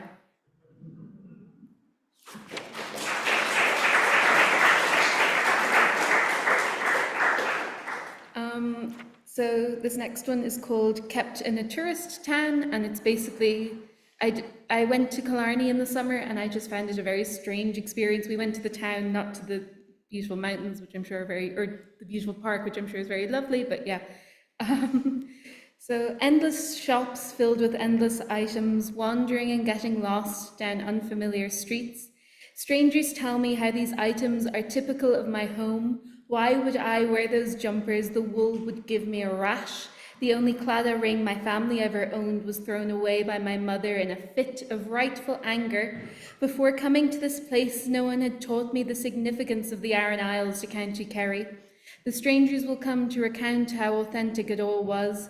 Pebbles of our culture that others are most happy to sell from our beach, never intended for my home. Their future is perhaps to collect dust on the windowsills of Boston.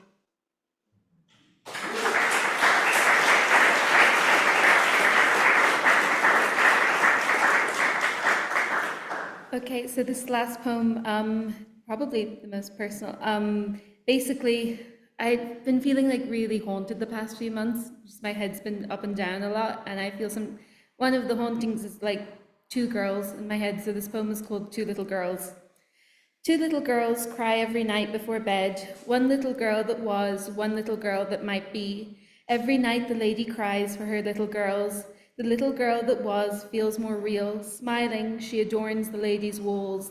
The little girl that might be feels more free. Smiling, she preoccupies the lady's dreams. Each night, through her tears, the lady sings to her girls. Sweet pea, don't cry, don't weep. It'll be okay today. Estoy aquí. Thank you very much.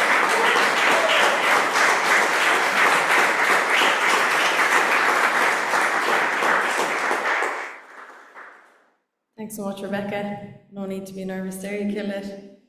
And finally, can we welcome the host of the Underground Loft, Kieran Shanahan.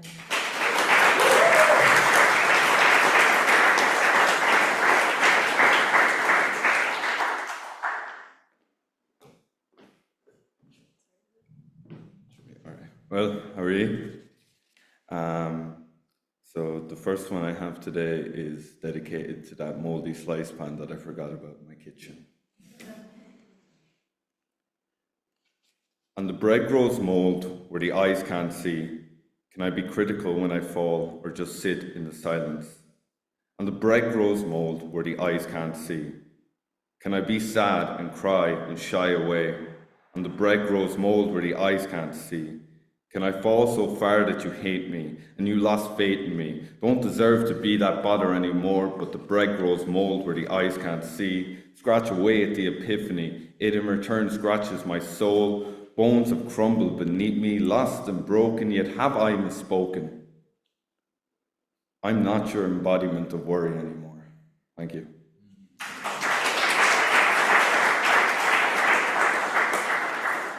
And this other one is about just being a stranger walking around. I went to Edinburgh just on a trip and I kind of felt that as well. Just being out and dissociated, I guess, walking around. So this is called The Stranger. If the stranger was to say hi, would I know him?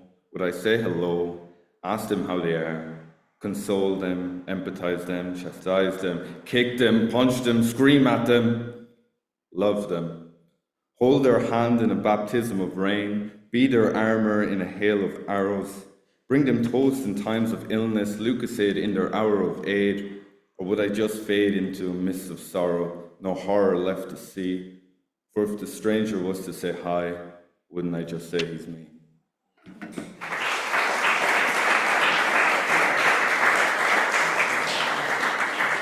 So this next one's a little different. I kind of wrote it just kind of, it's more kind of dedicated to especially women in hospitality and all the fucking perverts and creeps that they have to deal with. So this is written as the perspective of the creep. Cigarette smoke, daydream, fantasy, my watchtower eyes glide over thee, and then there's you. Cocktail, dress, shiny hair, I say, ooh, that girl's gonna be my wife. I stumble towards what's mine. This tango, this knot, I say, ooh, that girl's gonna be my wife. I lean in for a kiss. Get off me, you creep! But honey, reality is just a fantasy unless you're an opportunist, so kiss me and let it be. I say, ooh, that girl's gonna be my wife. Thank you.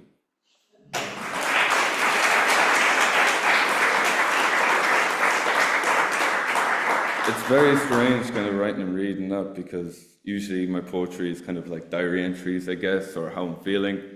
So it's kind of completely interesting when you put a different narrative of a person you're not, hopefully. So this is my last one, and it's going to be different doing it because I'm usually used to wearing a bag over my head and no shirt, screaming around the bar and screaming at people's faces. But that was based on a poem, so I'm just going to read it. My God is my butcher, and I cannot breed. My God is my butcher, and I his lamb, stranded on the altar, sacrificed and abandoned. For you to abuse my freedom, for you to abuse my martyrdom. Light the candles you had extinguished when warmth reaches my being, but you slaughtered my being. You slaughtered my being, and I am in debt to you, the almighty apology that lingers on, yet the liquor flows on, and I want to scream, and I want to scream. Thank you.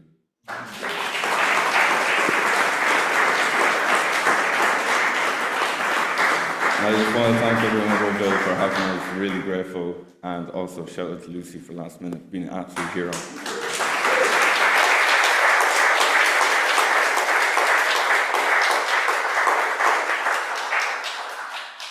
Thanks so much, Kieran, and thank you, Underground Laughed.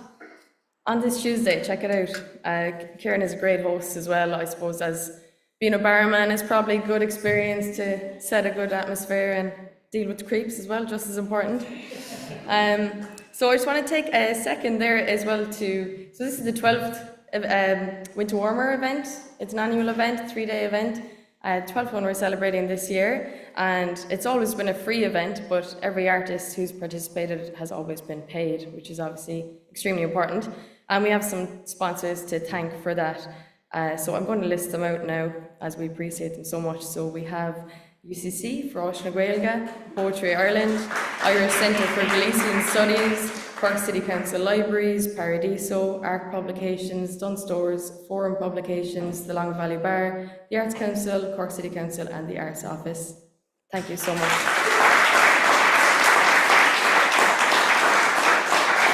Of course, thank you to our venue this year, Nan Eagle as well, they've been great. And with the little bit of money left over, myself and San have been able to pick up some new winter coats for ourselves, so we're just going to put them on now.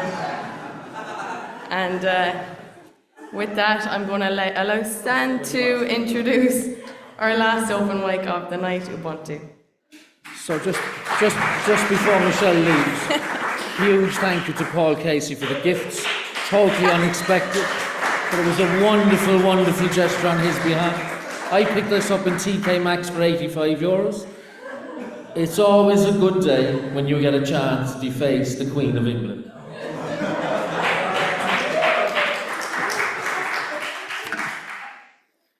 So, brilliant idea, Michelle. Brilliant idea. No, thanks everybody for staying. We have one more open mic showcase, or Cork open mic showcase.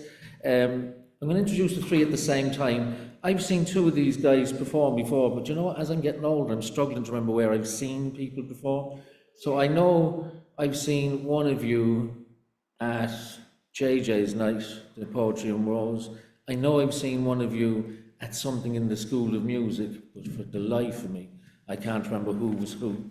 But what I do know is I enjoyed all performances, so I'm just going to introduce the three names, give the details for the night, and you guys can just come and go one after the other as you want. So the Ubuntu Sessions is a weekly open mic held on Fridays from 6 to 8 p.m. at the Haven Cafe in Cork.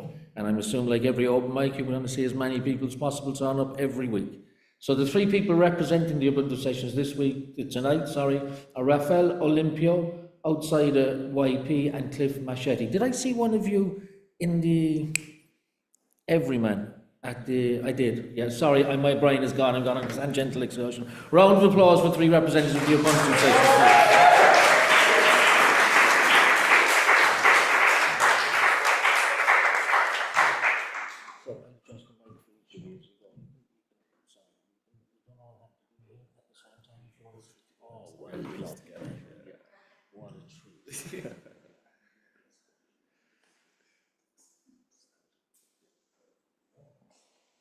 Good evening, everyone.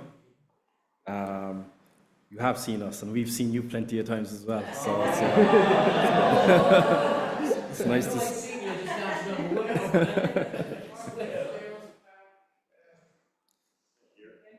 Yeah, Cork is small. Cork is small. So our first piece is a trio piece. So all three of us are going to perform together. We've done this only once, so we're going to give it another shot today, and I hope you enjoy. It's a re-edition of, bear with me now, Ode to Joy, so enjoy.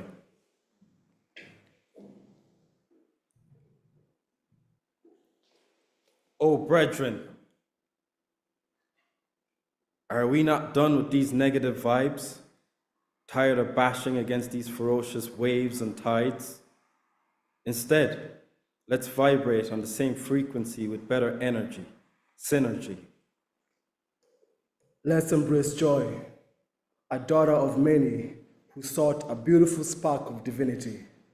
Let us enter each space with an armor of passion, love, and understanding. The glue that binds us away from the hate that blinds us, forces that pull us apart, departing love from our path. Mother Earth is crying out in trauma, trying to keep it all together for all her sons and daughters. But they're so divided by their own desires in one big bottle of oil and water, so much pressure for this soil to yield fruit. Because when it rains, it pours from a place of hate. The sun's rays expose every scar wrapped in spiritual barbed wire, but we keep picking on this flesh. So deep, our souls oppressed, depressed, soul train another train wreck. If we can't heal ourselves, then our home is going to leave us. And what is home but what's within us? In mind and heart we trust. A step forward we rush. The noise deafening, but oh the hush. Silence of purity. At ease, the noose. Released at last. The sun, the beam. This life all but a flash. So be gleeful. Rejoice. Until we return to ash. Thank you.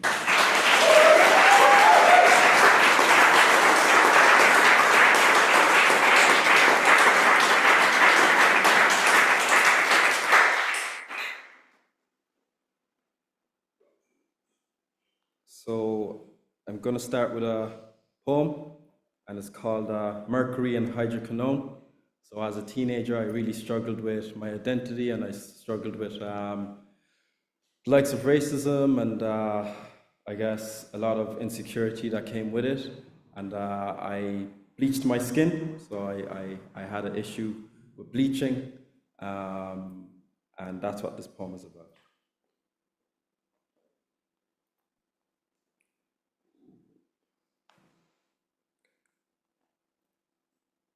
Ancient Greeks, rhetoric speech, the outcasted patient speaks on highly pigmented streets, extracted honey from the bees, European olives from the trees, white lead mixed in with these, blend this in with self-doubt and watch you wash out all the bleak.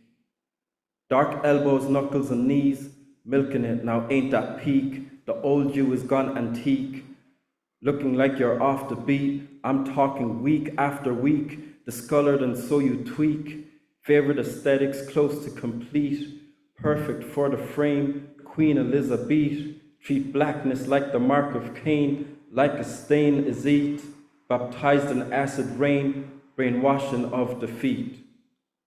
Move along, not much to see, someone's not secure I see, sipping insecurity, self-harm disguised just differently, we don't want to see you bleed. The truth is skin deep, but you make the surface weak, you make the sun rays weep, you make the melanin weak, you make the melanin weak, the truest form is unique, the truest form is you. The soil of the land where we're all from doesn't recognize you in your new form. Tell me, why we all gotta be fair, son? Wearing skin like it's uniform, but we're not in unison. Because your auntie said you're too dark. Your neighbor said you're too dark. All your friends call you Dark Knight. Why they got us dull in your spark? So you face palm these chemicals on your epidermis. Maybe then you'll get closer to what is fairness. Put the real you in a furnace, never run back like a quarterback to return it. Culture stays the same in spite of lighter dermis. The sun's out, can't find the bleaching hermit. The lies they tell you are porous. Remember what's for them isn't for us. Trickle down economics, kidnapped logic. How in the world can they sell us these toxics? Come on, bro. Come on, sis. You know you gotta toss it. $1 million industry, shady business. I stand, we stand against it. No more potions and lotions manifesting. No more potions and lotions, woe manifesting. Listen, I also fell for beauty standards, Beauty and the Beast.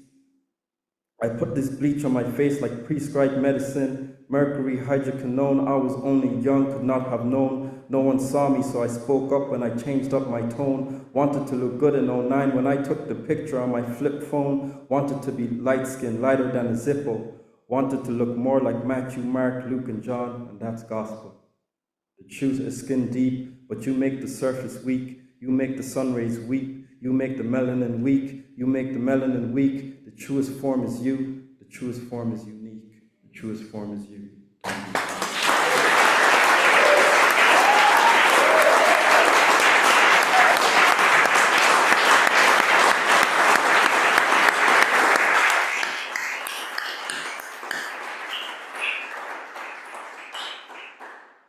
That was Raphael Olympia with a fantastic piece.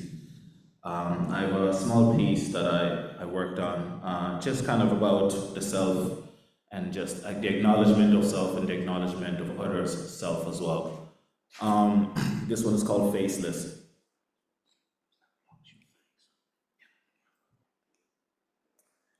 I feel grounded by the smiles and the waves of random faces, wondering how their life might be. The bubbling thoughts rise to the top and pop, like the cans separated from beer cases. Cheers as our drinks clash and ideas blend.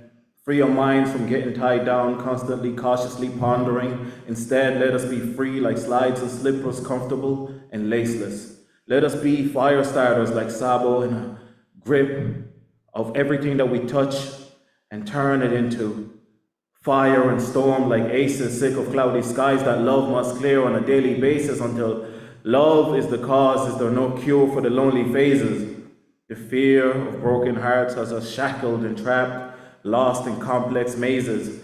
Fear not and rush forward. Smile wild and do not cower. Dare not be ashamed by your own being. Be proud, be glad, stand tall, dance in front of the world like a dancing.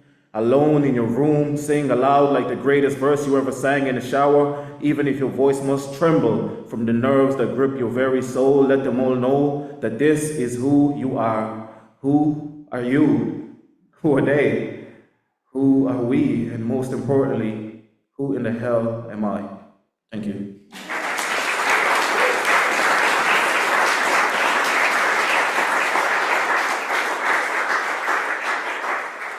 That was amazing outsider YP, and I'm a bit too tall, sorry.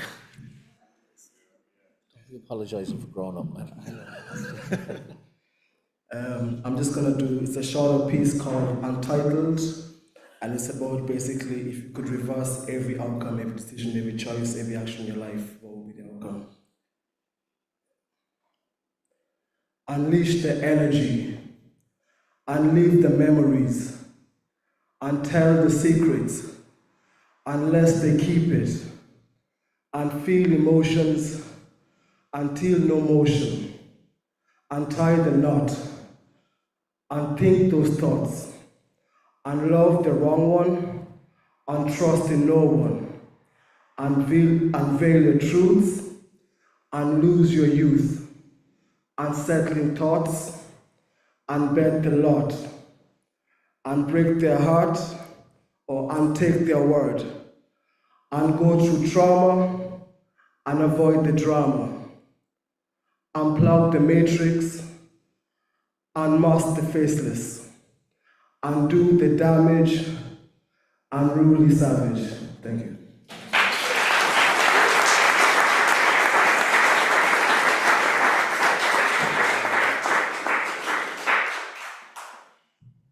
Cliff is a little bit taller than me, but just a little. This is just a reflection on childhood. They want the rhythm without the blues. They want the rhythm without the blues. Listen, we grew up and never questioned where we came from. Ate grub like kings, queens, and then some. Good times with Nas and Jay when platinum. We grew out our afros so Mark could plait some. Before 2K got us looking like B2K, it was pandemonium. Handful of compliments for all the sons so handsome. It was never lonesome. Family mattered, quality time around the Samsung. We played Black Wall Street, no diggity on repeat. Break dancing did it with ease. Played football right on the streets. Played fighting like DBZ, learned English from foreign beats, learned English from foreign peeps. And Ma switched plates, her cheerful hearts clapping. I'm talking turntables, hot tortilla spinning. Never a hangry moment, just blissful satisfaction. Never an angry moment, just love and all its actions. We watched movies in the cold, dark evenings. First generation watching Disney, MTV, and Nickelodeon. Unload today's burden, take me back and make it load again. Because those feelings of home is what I'm chasing alone again. On the road with a Japanese car to start with, gospel tapes in the brown 87 Toyota Starlet, reminiscent to Golden Gate Quartet, CeCe Winans, Aretha Franklin, road trips with Tracy Chapman, Eminem, Pac and Common, and MJ before his skin condition. And we still question if he bleached because he felt conditioned. Let me ask you, do you do the things you do because you feel conditioned? In retrospect, I feel like I'm on stage because I feel conditioned, because I feel like it's the only way you're going to listen. They want the rhythm without the blues. They want the rhythm without the blues. Thank you.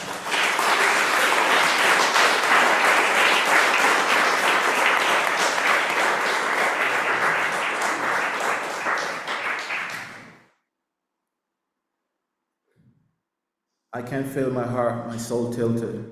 Used to look at life with no filter. Mind in transit, way out of kilter. Had a young, hopeful self and I killed it. Had to revive it quick cause I felt it. Keep it from falling down when I belt it. Singing loud and green like I'm Celtic. All these bad cards, guess who dealt it? All the negatives, they got me stressing. I'm too scared to look at my blessings. But I love you, oh, I'm confessing. Need to love myself, you're suggesting. But who the hell are you addressing? It can't be me, I'm not one for testing. Do you love me? That's word to Keston. Work too hard and no time for resting. Do you love me? no time for questions, left or right, no sense of directions. Thank you.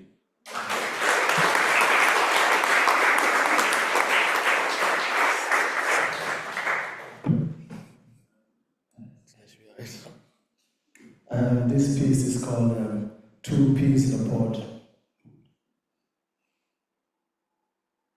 The same brush that you paint me with is the same one that you taint me with. The same sword that you knight me with is the same one that you fight me with. The same lips that you kiss me with is the same ones that you diss me with. The same pain that you held me with is the same pain that you left me with. Two peas in a pod, both of us on our knees like Lord. What's the reason that we still hold on? What's the reason that we still hold on? With two peas in a pod, both of us on our knees like Lord. What's the reason that we still hold on? What's the reason that we still hold on? Ever feel like you're running out of time? Like you trade all your money for some time? Thank you.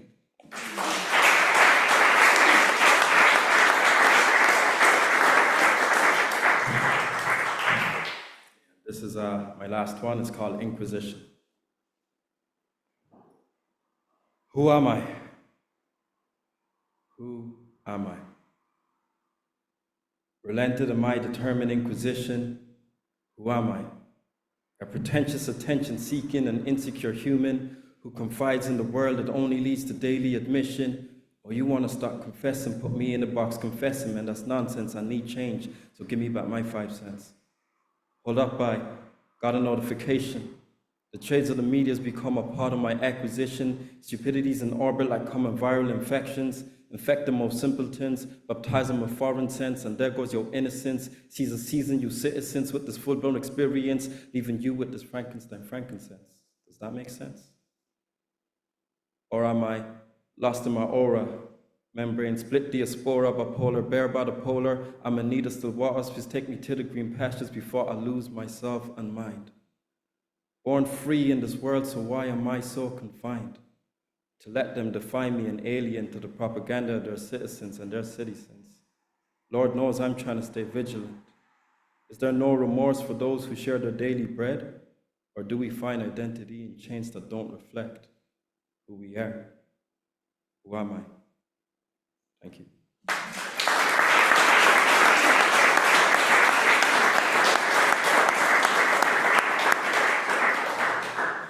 And this is my final piece as well. So, the darker the berry, the sweeter the juice. And God is the reason I'm spitting the truth. You see, the truth is buried within pens and canvases that we paint, and the colors that fade. And sometimes the light from the sun, it brings life and power, solar power, feeling like everything within is bursting out, coming forth, bleeding out, feeling just like art, keeping us from falling apart, pieces, crumbling. We hope that one day we can unite and be something far beyond what we have ever seen before, and delight in happiness and joy, and rejoice, for love is pure and friendship even more. And we hope for dear life that one day our smiles, they cure all the disease within and without, and thus we keep flying and growing wings and reaching for the limits that we see in the skies, and no more disguises. We show our faces and unmask, unwind, and reveal the true self that we hide from the world at all times. I pray that one day we see ourselves in the mirror and believe comfortably that this is who we are. Thank you.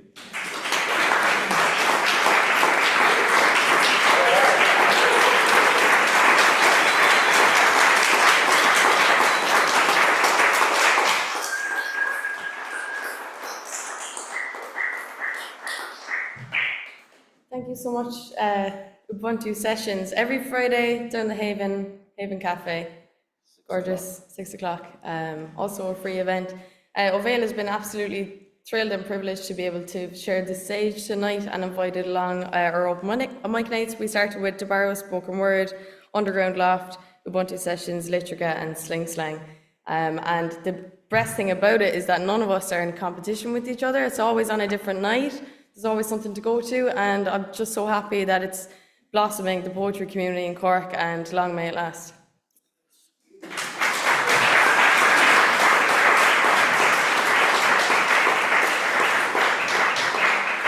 Yeah, so get yourselves out there. One of the things I love about attending the different events is that there's a kind of similarity in the audiences, but there's also different people at each event that you don't see at other ones. If you go to Pros and Mo's, there's people that are there or regulars that wouldn't be regulars in Maureen, so it's a lovely mix to get out there. And I want to say a big thank you to the 5 groups for sharing their words and their gifts and their passion with us.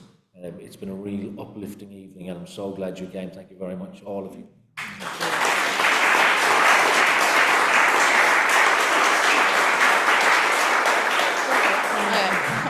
Thank you.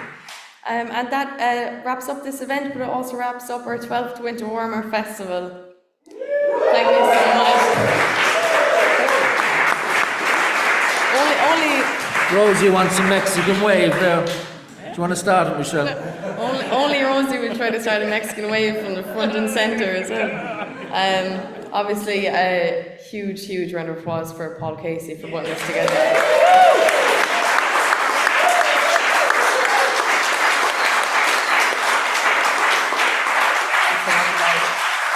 Caron McCartan for shedding us in beautiful lights all night. Thank you so much. And for Rob Urquhart also behind the scenes.